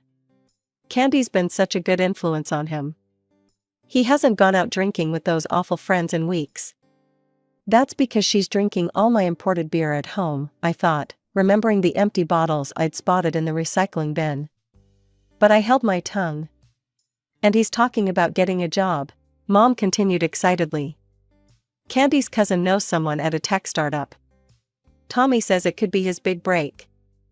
I made non-committal noises while thinking about the dozens of big breaks Tommy had mentioned over the years. But Mom was so happy, living in her bubble of perpetual hope, that I didn't have the heart to burst it. My next visit home started like any other. I juggled grocery bags as I pushed open the front door, only to stop dead in my tracks. The house looked like a tornado had torn through it, dirty dishes piled high in the sink, takeout containers scattered across every surface, and clothes strewn about the living room floor. Candy lay sprawled on the couch, perfectly manicured nails tapping away at her phone screen. She didn't even look up as I set down the groceries. You know, I said, my voice sharp, you live here rent-free, eating food that I pay for. The least you could do is wash a dish or two. She looked up slowly, a smirk playing across her heavily glossed lips. Who do you think you are to come in here giving orders? This isn't your house. I grew up here, I shot back. You're just a guest. That's when she laughed, a harsh, triumphant sound that made my skin crawl. Oh honey, you've got it all wrong. This house belongs to Tommy now. Your mom signed everything over to him. There's a will and everything. I found Mom in the kitchen, organizing coupons she never used. Is it true? My voice sounded strange in my own ears. Did you make a will leaving everything to Tommy? She wouldn't meet my eyes at first, fiddling with the papers in front of her. Then something seemed to harden in her expression. "Yes," she said flatly. "It's true. I don't understand." The words came out barely above a whisper. "I'm the one helping you. I'm the one sending money every month. Tommy doesn't work, doesn't contribute anything. Don't you dare talk about your brother that way." Mom's voice rose sharply. "You don't understand him, you never have." "Understand what?" "That he's a parasite? That he's perfectly content to live off my money while his girlfriend trashes our home?" "Oh, stop being so dramatic." Mom's face twisted into something I didn't recognize. "You want to know the truth? I never loved you the way I love Tommy. He's better than you in every way that matters. And I don't want to see you here anymore." The words hit like physical blows. All these years, I'd told myself that Mom did love me, she just showed it differently. That somewhere beneath her obsession with Tommy, she cared about me too. Now I knew better. I turned and walked out, Candy's triumphant laughter following me down the hall. 21 years of hoping, of making excuses, of trying to earn my mother's love, all of it ended with the quiet click of a door closing behind me. The drive home from Mom's house was a blur. I don't remember the 4-hour trip, don't remember climbing the stairs to my apartment, don't even remember sitting down on my couch. But I do remember the moment of clarity that came as I stared at my phone's banking app. The automatic transfer to Mom's account, $1,500, every month for the past year. My finger hovered over the screen for a moment before I decisively clicked Cancel Recurring Payment. For the next few weeks, I threw myself into work, trying to ignore the hole in my budget that suddenly felt like an opportunity rather than a burden. I started researching investment options for the money I'd been sending home. Maybe I could finally start saving for a house of my own, a real house, not just an apartment. Then, exactly 1 month after my last visit home, Mom called. "The money didn't come through," she said without preamble. "No hello, no how are you? There must be some mistake with the bank." "There's no mistake," I replied, surprised by how steady my voice was. "I canceled the transfers." There was a moment of stunned silence before she exploded. "You what? How dare you? After everything I've done for you." I actually laughed at that. "Everything you've done for me? Like what, Mom? Forgetting my existence? Forcing me to be Tommy's maid? Telling me you never loved me?" "That's different." She was using her familiar Tommy defense voice. "You know I was upset.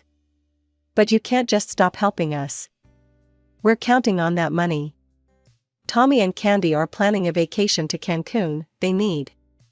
"A vacation?" I interrupted, my voice rising.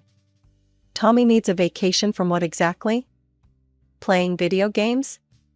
Drinking beer? Let me tell you something, Mom. Tommy doesn't need a vacation, he needs a job. How dare you speak about your brother that way? You're just jealous because..." "Because what? Because you left everything to him? Fine, you made your choice. Now he can take care of you." "You ungrateful, mercenary little..." The rest of her tirade dissolved into a stream of accusations and demands. I let her rant for a moment before speaking again. "Goodbye, Mom. Don't call me again." I blocked her number before she could respond. But Mom wasn't done. Over the next few weeks, the messages started pouring in through every possible channel. Facebook messages about how she was struggling to pay bills. Instagram comments about what a terrible daughter I was. Emails detailing all the sacrifices she'd made for me, most of which I couldn't remember actually happening. Tommy joined in too, sending aggressive texts about how I was destroying the family. "Mom's crying because of you," he wrote. "You better start sending money again, or else."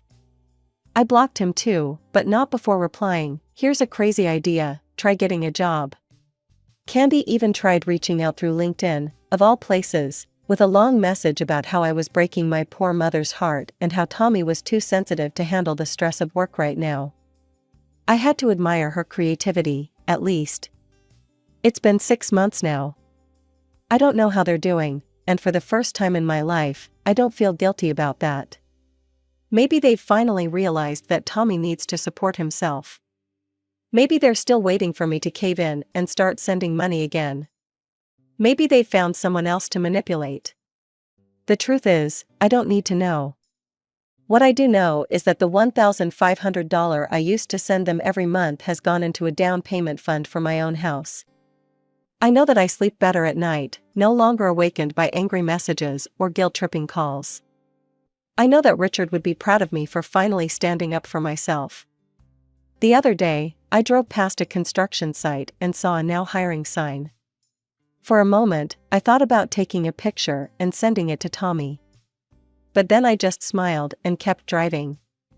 Their problems aren't my problems anymore. Finally, after all these years, I'm free.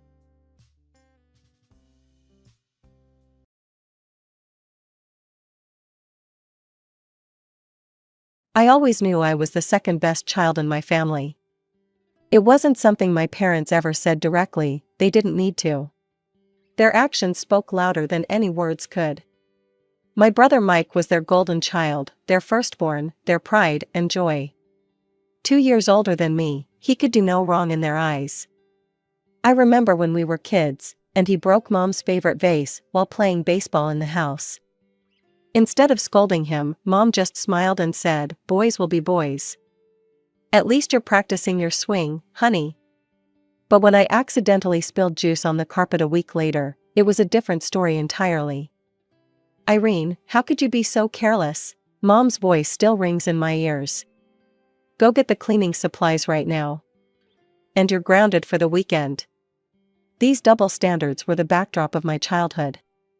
Mike would get C's in school, and our parents would say, "Well, he's just more focused on sports right now."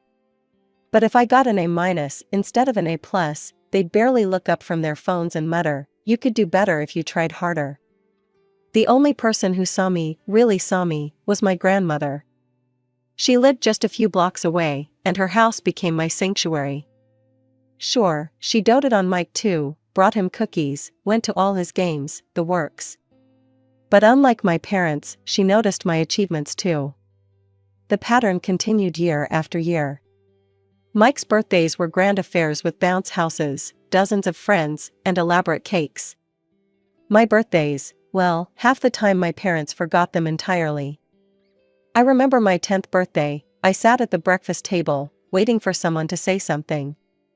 Mom was busy helping Mike with his science project, and Dad was reading the newspaper. That evening, when I finally worked up the courage to remind them, Dad looked genuinely surprised. "Oh, right. Happy birthday, kiddo. We'll get you something next time we're at the mall."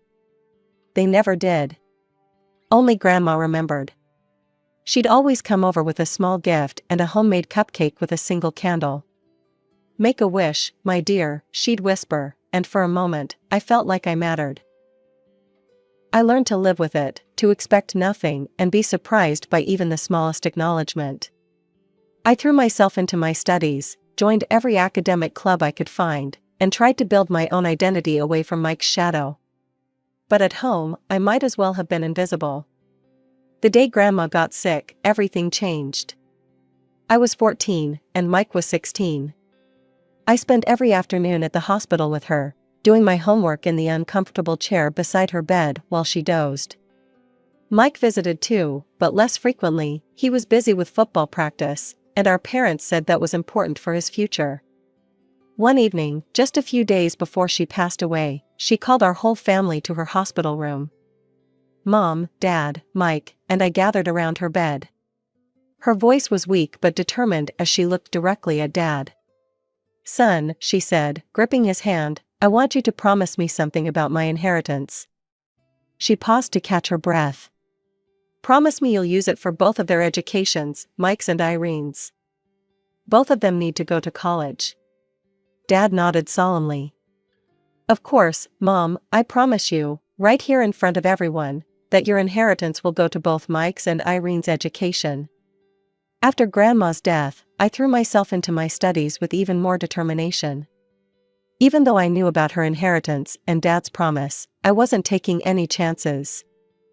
I wanted to prove that I deserved to go to college on my own merits. My report cards were filled with A's, but nobody at home ever asked to see them. I'd leave them on the kitchen counter, hoping someone would notice, but they'd end up buried under takeout menus and Mike's football schedules. The only person who would have proudly displayed them on her fridge was no longer there to do so. I joined the debate club, despite my hands shaking every time I had to speak in public. "Clear your throat less, Irene," my debate coach would say. "You have good arguments, let them hear them." Gradually, my voice grew stronger, though at home it remained as invisible as ever. I won first place in the state science fair with my project on renewable energy. The local newspaper even ran a small article about it. I left it on Dad's desk, but it disappeared under a stack of papers, unread. Meanwhile, Mike's every football game made it onto our family calendar, marked with bright red circles. Then came Mike's graduation. Suddenly, our normally quiet house transformed into party central. Mom spent weeks planning every detail, from the catering to the decorations. "We're so proud of you, son," Dad announced during the party, clinking his glass for attention. The backyard was packed with relatives, friends, and what seemed like half the neighborhood. "Not only has our boy graduated, but he's also heading to Preston University this fall." Mike sat there grinning, keys to his new car dangling from his fingers.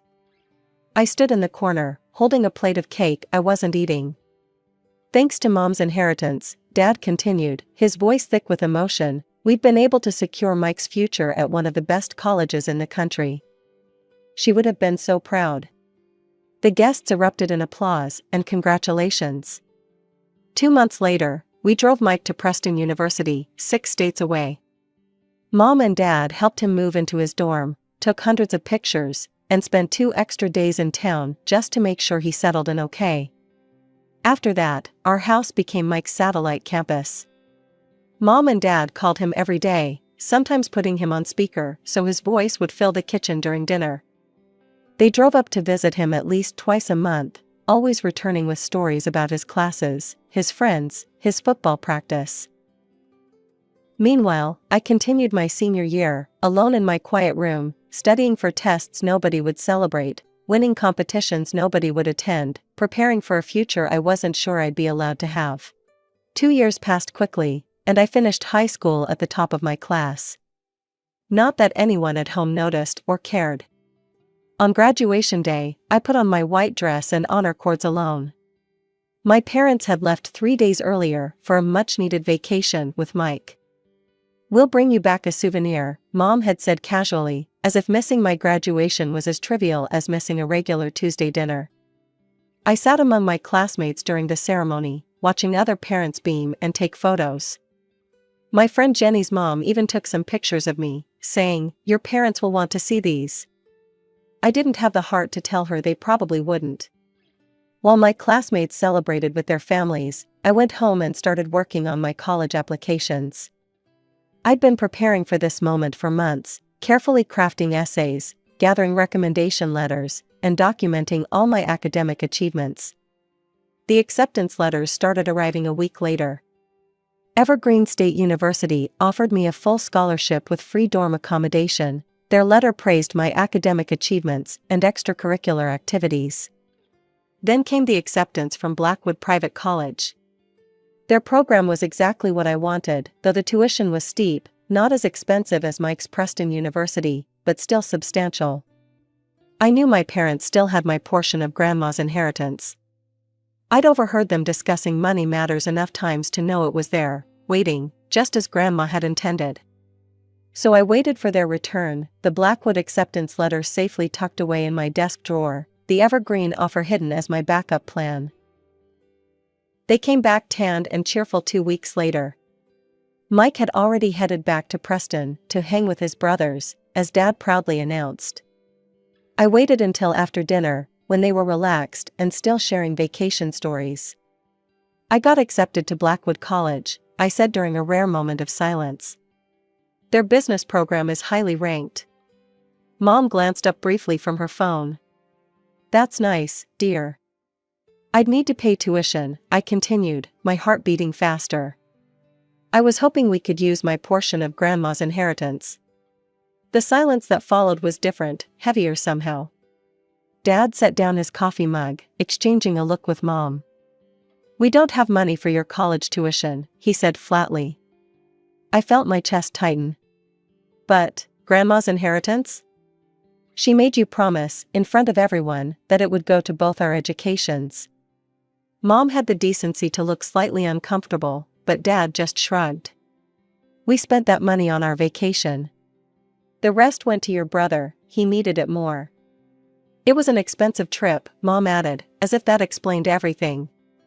"And Mike's tuition isn't getting any cheaper. He needs the extra support." I stared at my parents, trying to process what they'd just said. The room felt too small, too hot. "You promised her," I said, my voice shaking. "Grandma made you promise." "We were all there, you, Mom, Mike, me. She made you swear you'd use the money for both our educations." Dad took another sip of his coffee, not even looking at me. "I just didn't want to upset my mother in her final days. We knew from the start we wouldn't be giving you any of that money." Something inside me snapped. 18 years of being invisible, of swallowing my words, of accepting their neglect, it all came rushing out at once. "You're liars," I shouted, standing up so quickly my chair fell backward. "You're nothing but liars who betrayed your own mother's dying wish. You spent my college money on a vacation. You gave it to Mike, who already had his share. You've been lying to everyone, to Grandma, to me, too. Get out." Dad's words cut through my tirade like ice. I thought I'd misheard. "What?" "You heard your father," Mom said, her voice cold. "Get out of this house. You're 18 now, an adult. If you're so independent that you can talk to us this way, you can take care of yourself." Before I could respond, Mom grabbed my arm and practically dragged me upstairs to my room. She yanked my old suitcase from under the bed and threw it at my feet. "Pack your things," she said, pulling open my drawers. "I want you out of here first thing tomorrow morning." I stood there, frozen, watching as she pulled out the suitcase's expandable handle. This was really happening. My own parents were throwing me out. "Mom," I started to say, but the look she gave me was one I'd never seen before, like I was a stranger who had invaded her home. That's when it hit me, they were strangers too. Maybe they always had been. The people I'd been trying to please all these years, hoping for their love and approval, didn't really exist. These were just two people who happened to share my DNA. I packed in silence. Clothes, books, my laptop, the few precious photos I had of Grandma. Mom stood in the doorway watching, arms crossed, as if making sure I wouldn't steal anything. As if there was anything in this house I wanted anymore. When my suitcase was full, I took out my phone and texted Jenny, "Can I come over? It's important." Her response was immediate, "Of course, doors open." I walked out without saying goodbye. Nobody tried to stop me. Jenny's parents had given her a small apartment for her 18th birthday, just a few blocks away. She was waiting at her door when I arrived, took one look at my face and my suitcase, and pulled me into a hug. That night, as we sat on her couch drinking hot chocolate, I made my decision. I would accept the offer from Evergreen State University. The full scholarship and free dorm would be my ticket to independence. But I needed money for books and living expenses, so I'd have to work first. That summer at Sunnyside Cafe taught me more than just how to make the perfect latte. Between taking orders and balancing trays, I learned what it meant to stand on my own feet. My tips went straight into a savings account, growing dollar by dollar, while my paychecks covered basic necessities. When fall came, I hugged Jenny goodbye and moved into my dorm at Evergreen State. My roommate Sarah took one look at my sparse belongings and offered to share her mini fridge. That simple kindness almost made me cry. I found a job at the college library, shelving books and manning the reference desk during evening shifts. Between classes, work, and studying, I barely had time to think about my former life. The library became my sanctuary, quiet, orderly, and predictable, everything my family life hadn't been. When relatives called, their questions were always strange and probing. Aunt Linda's voice would be full of barely concealed concern. "Do you have somewhere to sleep at night, dear?" Uncle Bob would ask, "Are you getting enough to eat?" I'd answer truthfully that I was fine, wondering what stories they'd been told about my life. Sometimes Jenny would start to tell me news about my family. "Hey, I heard your brother," but I'd cut her off immediately. "I don't want to know," I'd say, and she'd understand. The holidays could have been hard, but Jenny's family wouldn't hear of me spending them alone.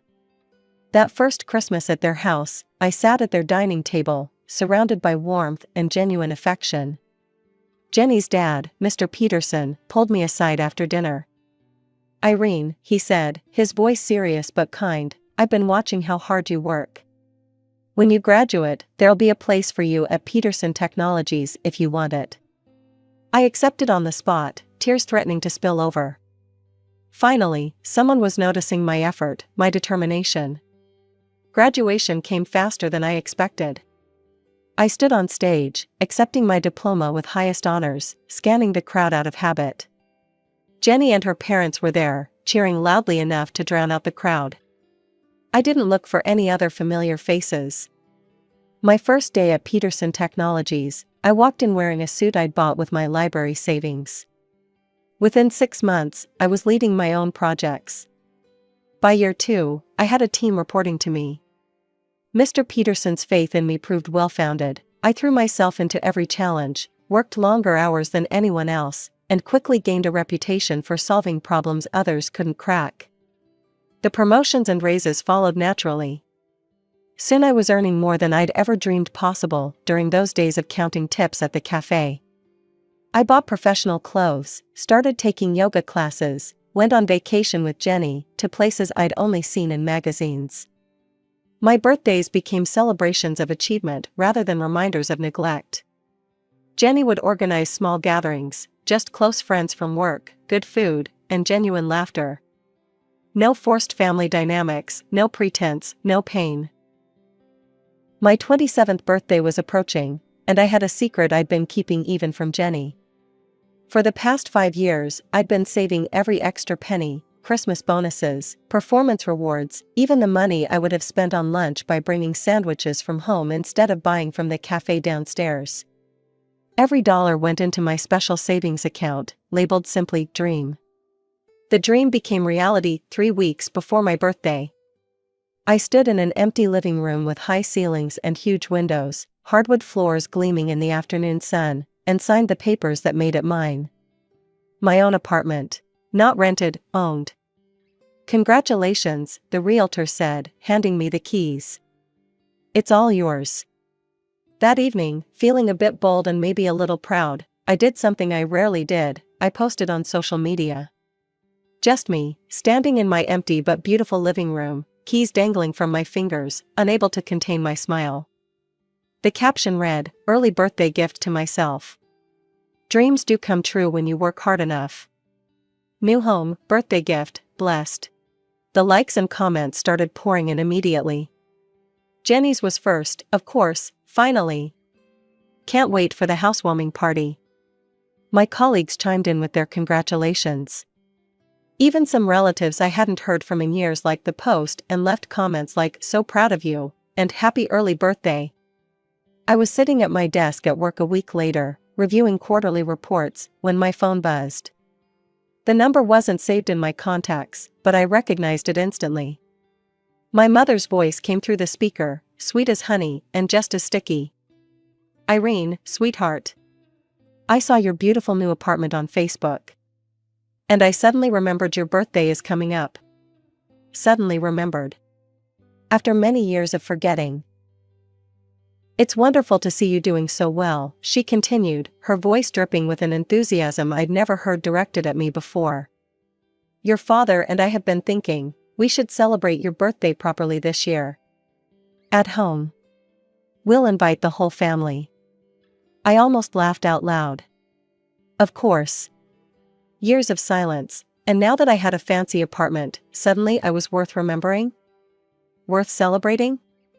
"We've missed you so much," she added, and I could almost see her practiced, concerned expression through the phone. It's time for the family to come together again. What do you say? I should have said no. Should have told her exactly what I thought about her sudden attack of maternal affection. Instead, I heard myself saying, "Sure, Mom, why not?" As I hung up the phone, I couldn't help but smile, though there was no warmth in it. After all these years, I was curious to see what game they were playing. I pulled up to my parents' house in my new Mercedes, the engine purring softly as I parked. The contrast between my car and the house was stark: peeling paint, missing shingles, and overgrown lawn. My parents appeared in the doorway before I even reached it. Their eyes locked onto my car first, then shifted to my designer suit and heels. I watched their expressions change, noticed the calculating gleam in their eyes. "Irene," Mom rushed forward to hug me, her enthusiasm almost making me step back. "You look expensive." Dad hung back, trying and failing to look casual. They both seemed older than I remembered, more gray hair, deeper wrinkles, shoulders slightly stooped. The inside of the house was worse than the outside. The furniture I remembered from my childhood was worn and faded, the carpets threadbare. And there, sprawled on the couch like he'd never left, was Mike. He'd gained weight, lost hair, and sat beside a young woman whose pregnant belly strained against her dress. "Hey, sis," he said, not bothering to get up. "Meet Sarah, my wife." Mom quickly jumped in with explanations I hadn't asked for. "Mike's staying with us temporarily. Well, college wasn't quite the right fit. But he's got some promising job prospects." Going on 9 years of temporary, I thought, but kept my face neutral. "The guests will be here soon," Dad said, gesturing to a table laden with food. "But first, tell us about your job. That's quite a car you're driving. Must be making good money, huh?" "Things are fine," I replied, smoothly sidestepping the question. "The catering looks nice." "But what exactly do you do?" Mom pressed. "That apartment of yours must cost a fortune." "And a Mercedes." I smiled blandly. "I work in management. How's everyone been?" Before they could probe further, the doorbell rang. Suddenly the house was full of relatives, aunts, uncles, cousins I hadn't seen in nearly a decade. They swarmed around me with hugs and exclamations. Aunt Helen pulled me aside during the commotion, her voice low. "I'm so glad you finally came to your senses, dear. Your parents have been so worried. It must have been hard, living like that." I turned to her, confused. "Like what?" She glanced around before whispering, "You know, after you ran away with that boy. Living on the streets, refusing to work." She patted my arm. "But look at you now. All cleaned up and respectable again." The pieces clicked into place. While I'd been building my career, earning promotions, and buying my apartment, my parents had been spinning tales about their shameful runaway daughter. Their version of events painted them as the worried, abandoned parents of a wayward child. And I'd played right into their hands by cutting off contact with the extended family. Once everyone was seated at the table, Dad stood up, raising his glass. "We're here today to celebrate our wonderful daughter," he announced, his voice thick with fake emotion. "We're so proud of what she's become." Mom dabbed at her eyes with a napkin, tears I'd seen her practice for school plays decades ago. "The family should stick together," she said, reaching for my hand across the table. I kept mine firmly in my lap. "That's what matters most, family supporting each other." The emphasis on supporting wasn't subtle. Neither was the way her eyes darted to my designer watch, my expensive jewelry. "Your father and I," she continued, sniffling, "we always knew you'd make something of yourself." I let the silence stretch for a moment after she finished. Then I stood up slowly, smoothing my dress. "Thank you all for coming," I said, my voice clear and steady. "It's interesting, actually, that my parents remembered my birthday this year. It's a first, really." The room grew quiet. Mom's fake tears dried up instantly. "You know, growing up, they never celebrated my birthdays. Not one. But I suppose an apartment in the nice part of town and a Mercedes make birthdays more memorable, don't they?" Irene, Dad warned, this isn't the time. Oh, but it is. I turned to address the whole table. Aunt Helen told me something interesting earlier. Apparently, I ran away from home at 18 with some boy. Became homeless? Refused to work? I laughed, but there was no humor in it. I'd love to hear more about this mysterious bad boy I supposedly ran away with. Mom jumped in, her voice high and nervous. Sweetheart, the past is the past. Let's not. The truth, I said, raising my voice over hers, is that they kicked me out. The day after my high school graduation. Want to know why? Mike shifted uncomfortably in his seat. A few relatives nodded. Because I reminded them of the promise they made to our grandmother on her deathbed, that they'd use her inheritance for both Mike's and my college education. Remember that promise, Dad? You made it in front of everyone. But instead, they spent my portion on a luxury vacation and gave the rest to Mike. Then they threw me out when I dared to question them about it. That's not true, Mom protested weakly, but I could see the recognition in the relatives' eyes. I got into college on my own merits. Worked my way through it. Built my career from nothing. And in 9 years, they never once called. Never once remembered my birthday. Until they saw my new apartment on Facebook. The silence in the room was deafening. Aunt Helen was looking at my parents with undisguised disgust. Uncle Bob was shaking his head slowly. I'm sorry for disrupting this lovely party, I said, picking up my purse. But I thought you all deserved to know the truth. I didn't come back for a reconciliation. I came back to set the record straight. The drive home felt liberating. In my apartment, everything was ready, a catered dinner I'd arranged days ago, knowing exactly how this evening would end. Jenny arrived first, followed by my colleagues and true friends. We ate, drank, and celebrated, not just my birthday, but my freedom from the lies. The messages started coming that night, Mom begging me to reconsider, Dad saying they were wrong, Mike asking for help with his temporary situation. I blocked their numbers one by one.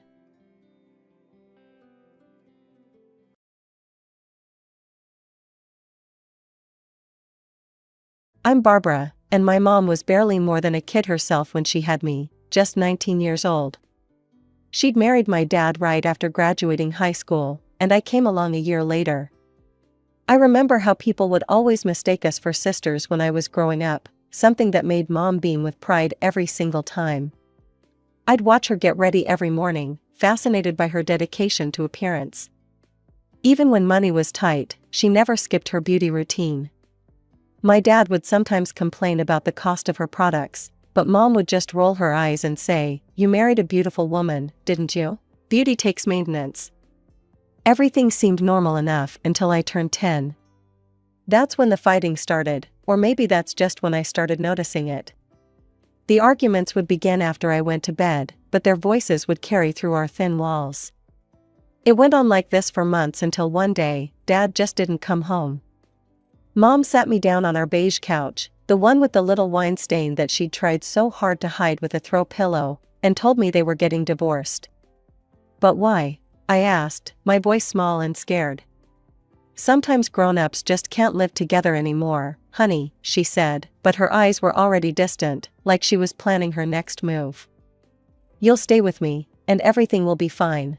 You'll see. That's when the parade of uncles started. Mom would drop me off at Aunt Sarah's house more and more frequently, always with the same excuse, Mommy needs some adult time, sweetie.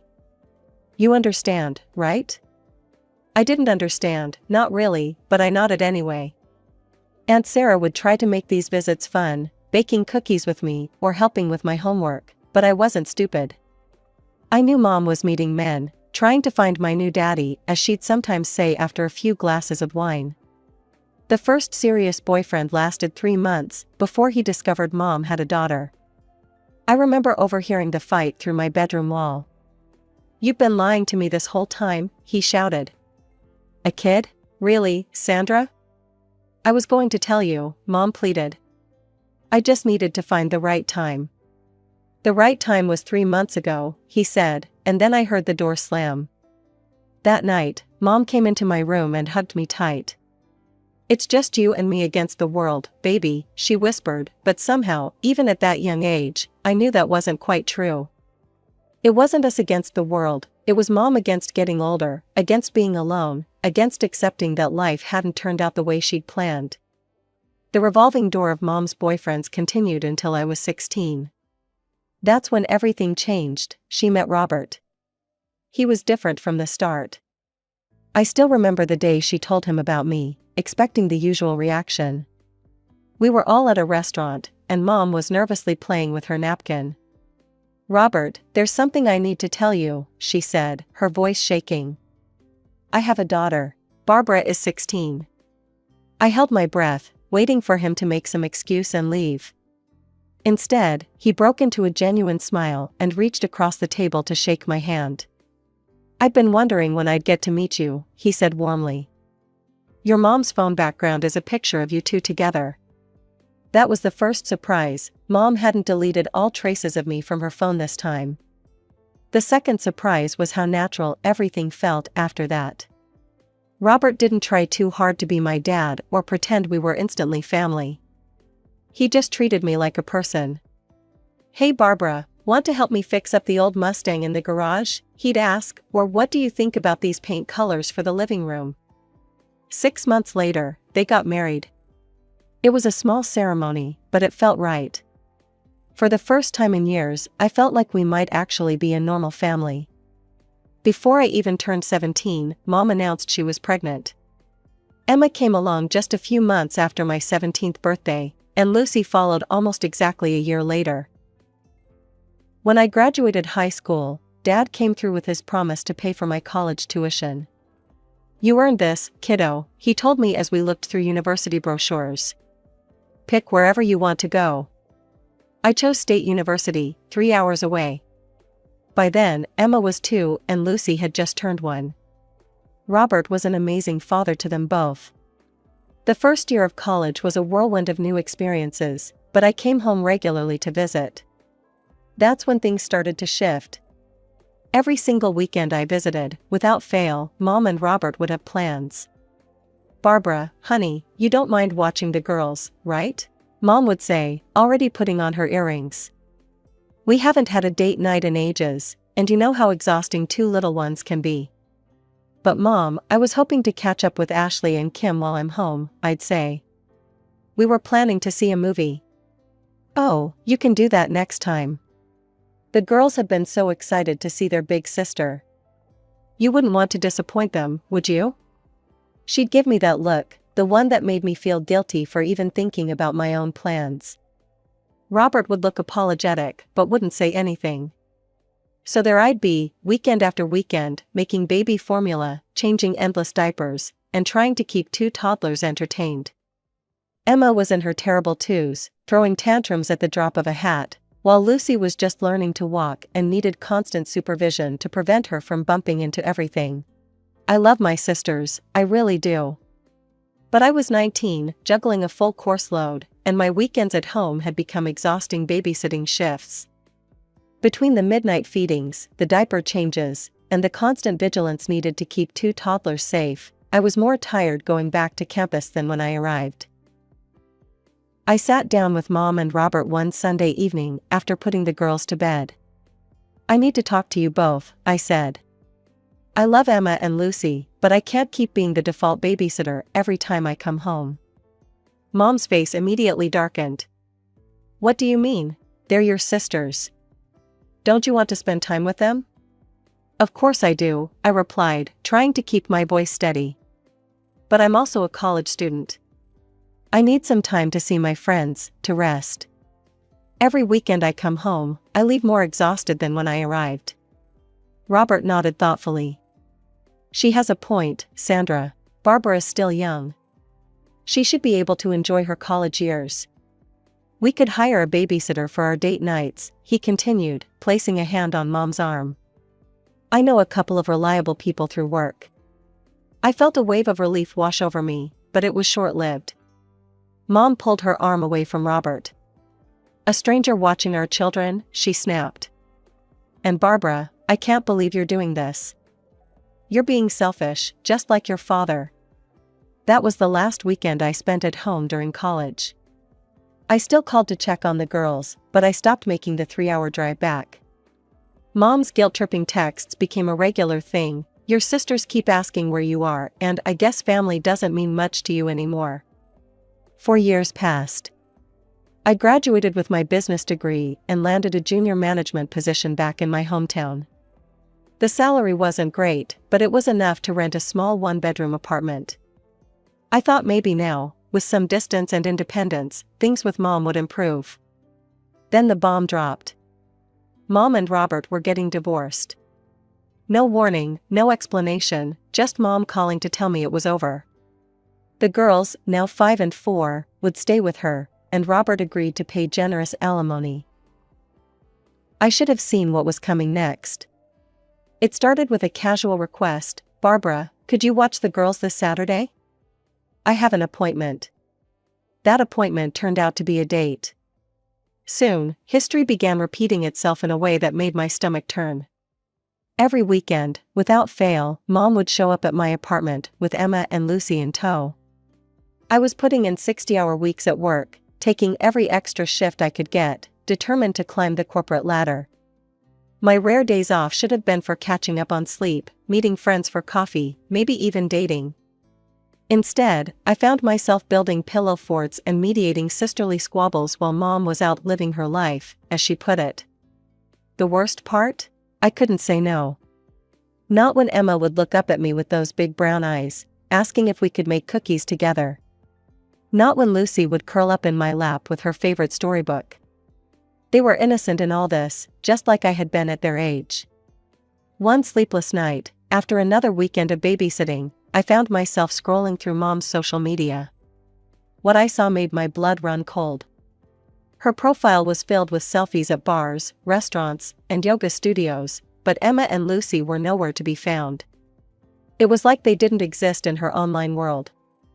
I did find one photo of myself with her, taken at a cafe last summer. The caption read, "Such a lovely lunch date." Can you guess if this is my sister or daughter? Forever 21, good genes. The comments made me want to scream.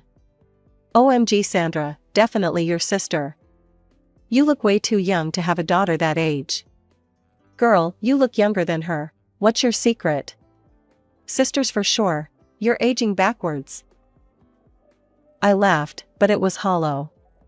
The reality hit me like a ton of bricks. Mom was doing exactly what she'd done with me years ago, hiding her children to appear more attractive to potential partners. History wasn't just repeating itself, it was getting worse. Robert would call me regularly to check on the girls. He was still such a good father, always asking about their schoolwork, their friends, if they needed anything. "How are they really doing, Barbara?" he'd ask, concern evident in his voice. Sandra doesn't tell me much anymore. I hated lying to him. "They're good, Robert. Mom's taking good care of them." The words tasted bitter in my mouth, but Mom's warning echoed in my head: "Don't you dare tell Robert anything. He'll just try to take the girls away." Then came the day that changed everything. I stopped by Mom's house unannounced, arms loaded with bags of fresh fruit and treats for the girls. The moment I walked in, Emma and Lucy descended on the food like they hadn't eaten in days. Something felt off. I walked to the kitchen and opened the fridge. The sight made me sick: a half-empty bottle of milk, some condiments, and not much else. The cabinets were equally bare. "Mom," I screamed, storming into her bedroom where she was trying on new clothes. "Why is there no food in this house? What are the girls eating?" She lifted her chin, showing off her newly tightened neck. "Don't be so dramatic, Barbara. I had to get some work done. The alimony only stretches so far, and I need to look young if I want to find a good man.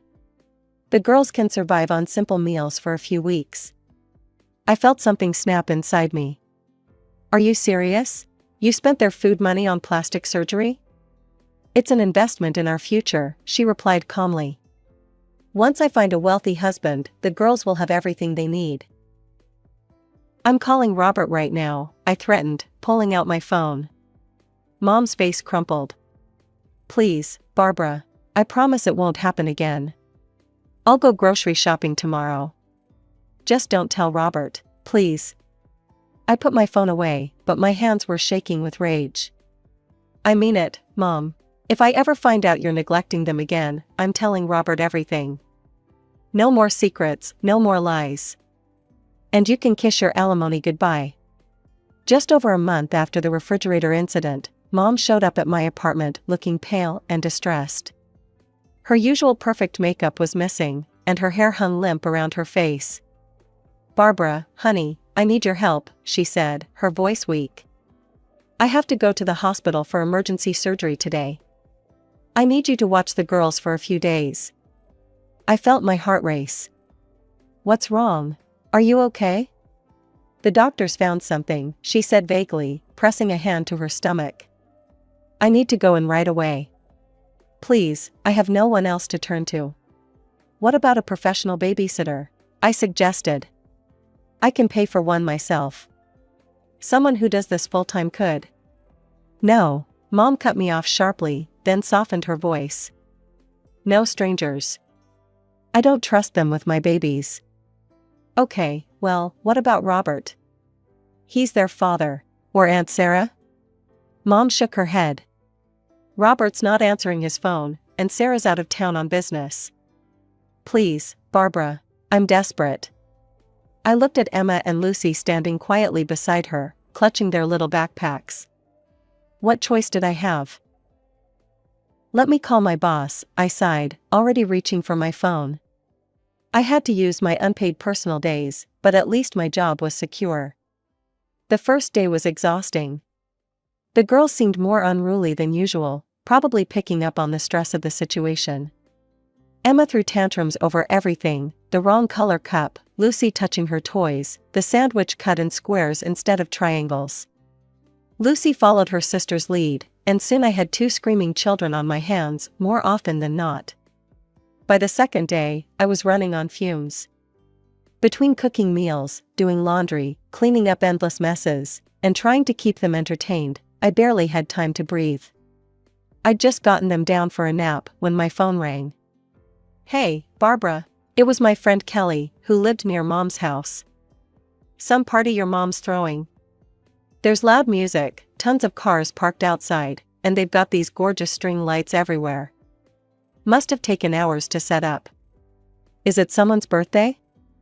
That's impossible, I said, my voice shaking. My mom's in the hospital having surgery. The girls are here with me. You must be looking at the wrong house. Barbara, I'm literally standing at my window right now. I can see your mom's red front door from here. The music is so loud I can hear it inside my house. There's definitely a party happening. My hands were shaking so badly I could barely hold my phone. I tried calling Mom 5 times, straight to voicemail every time. Something wasn't right, and I was going to figure out what. I pulled up Mom's social media page, nothing new there. Just the usual selfies and inspirational quotes about living your best life. But then I remembered her best friend Janet's obsession with posting everything live. I clicked over to Janet's page, and there it was, a live stream. Oh my God, you guys! Janet's voice blared through my speakers. I am so excited to be here celebrating my bestie's engagement. Look at this gorgeous party she put together. The camera panned around my mother's living room, now transformed with twinkling lights and flowers. Dozens of people were mingling, champagne glasses in hand. My stomach lurched when I saw Mom in the background, radiant in a new red dress, nothing like the sick woman who'd shown up at my door. I can't believe this, I whispered to myself. The girls were still playing quietly in the next room. I needed to act fast. I called Aunt Sarah first. Sarah? Mom said you were out of town on business. What? No, I'm home. Why? I quickly explained the situation. Can you please come watch the girls for a few hours? I need to deal with something. Of course, honey. I'll be there in 20 minutes.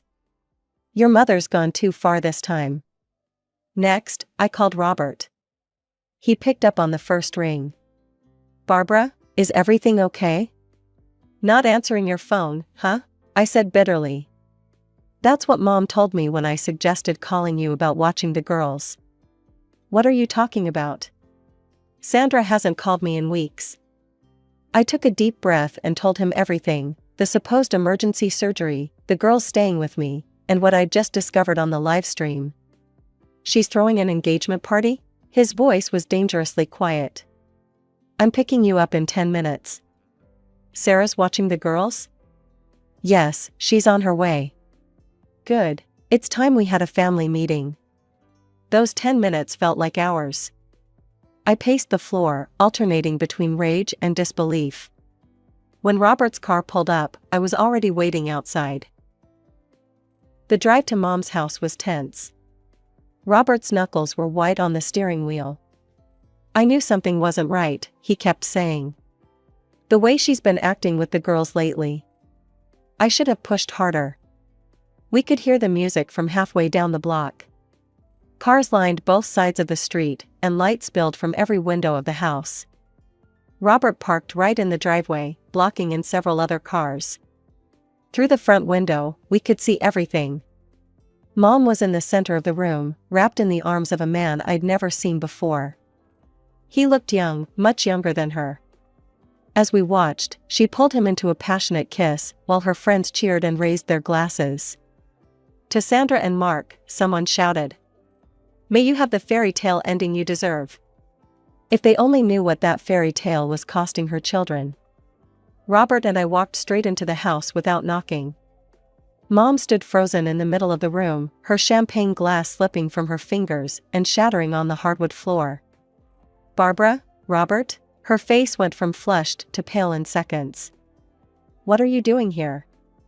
"Funny," I said, my voice carrying across the now quieting room. "I was about to ask you the same thing. Shouldn't you be in the hospital having emergency surgery?" The young man beside her, Mark, I presumed, looked confused. "Surgery? Sandy, what's she talking about?" "Oh, you haven't met?" I stepped forward. "I'm Barbara, her daughter. The one she apparently didn't want to invite to her engagement party." Mark's face lit up, completely misreading the situation. "Your daughter? Sandy, why didn't you invite her to our party?" "This is wonderful." He extended his hand warmly. "I've been so excited to learn more about your life." "Oh, then you're going to love this," I said, pulling out my phone. I pulled up a recent photo of Mom with Emma and Lucy at the park, one of the rare ones she hadn't deleted. "Here are your future stepdaughters. Emma's 5, and Lucy's 4. The color drained from Mark's face. He turned to my mother. "You have 2 more children? Small children?" Mom stepped forward, reaching for his arm. "Mark, darling, I can explain." "Explain what?" His voice cracked. "That you hid 2 small children from me? After I specifically told you I'm not ready for kids." "I'm 28, Sandra. I told you I wanted to travel, build my career first." "They're hardly ever around," Mom pleaded. "Their father takes them most of the time." "Actually," Robert cut in, his voice ice cold, "that's not true. Barbara's been watching them every weekend while you go dating. And apparently now you're dumping them on her with fake medical emergencies so you can throw engagement parties."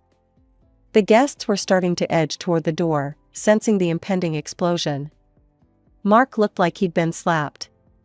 "This is insane," he shook his head. "A complete hoax." He backed away from Mom. "The wedding's off, Sandra. I can't even look at you right now." Within minutes, the house had cleared out. Mom stood in the middle of her decorated living room, mascara running down her face. "How could you?" she screamed at me. "You've ruined everything. My one chance at happiness." "Happiness?" Robert's voice boomed. "What about our daughter's happiness? The daughters you've been neglecting while you chase men?" "Barbara told me about the empty fridge, Sandra. About the plastic surgery. First thing tomorrow, I'm calling my lawyer. I'm filing for full custody." Mom's face contorted. "You can't." "I can and I will. You won't have to hide them anymore, Sandra. They'll live with me full time. And you can forget about the alimony, you've made it very clear how you're spending it, and it's not on our children. The drive back to my apartment was silent. When we arrived, Emma and Lucy ran to their father, throwing their arms around his legs.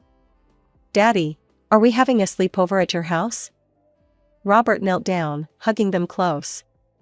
"More than a sleepover, sweethearts. You're going to come live with Daddy now." The girls cheered, and my heart broke a little. They didn't even ask about their mother. The aftermath of the engagement party explosion played out exactly as I should have expected. Mom took to social media like a warrior going to battle. Her posts started appearing everywhere. My own daughter betrayed me out of jealousy. She couldn't stand to see her mother happy and in love. Toxic daughter betrayal. I couldn't stay silent. Under each post, I left simple, factual comments. "You told me you were having emergency surgery while throwing an engagement party. You spent your children's food money on plastic surgery. You left your daughters with me every weekend while dating." The family started taking sides. But unlike what Mom expected, most of them stood with me. Aunt Sarah was the first to speak up. "Sandra, we've watched you neglect your children for years." Barbara was protecting her sisters. Then came the trial. I'll never forget sitting in that cold courtroom, watching Mom try to maintain her usual perfect facade while Robert's lawyer methodically destroyed it. The financial records were damning, page after page of expenses laid bare on the projector screen. $5,000, Botox and fillers. $8,000, breast augmentation. $3,000, laser treatments. $2,500, personal trainer. $1,800, designer clothing.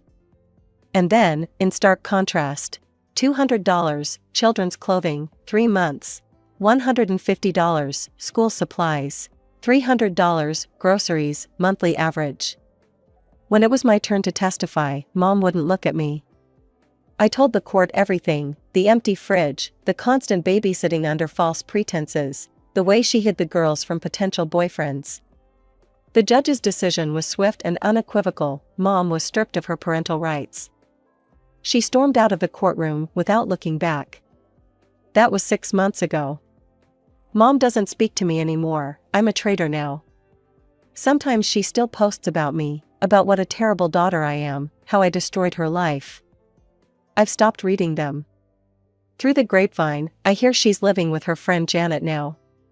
Robert took possession of the house he'd been paying for, and Mom had to move out.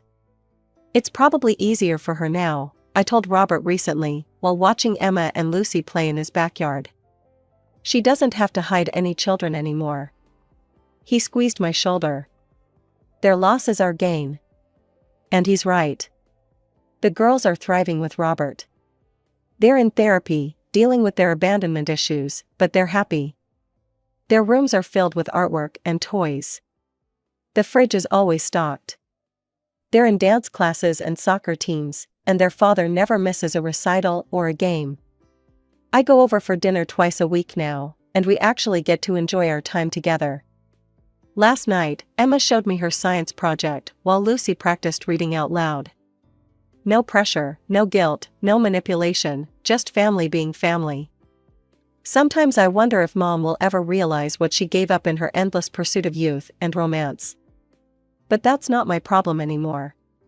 My job now is to be the big sister these girls deserve, to help them grow into strong women who know their worth isn't measured by their appearance or relationship status. As for me, I'm finally living my own life. I got that promotion at work. I'm dating someone who makes me laugh. And every time I see my sisters' faces light up when I visit, I know I made the right choice.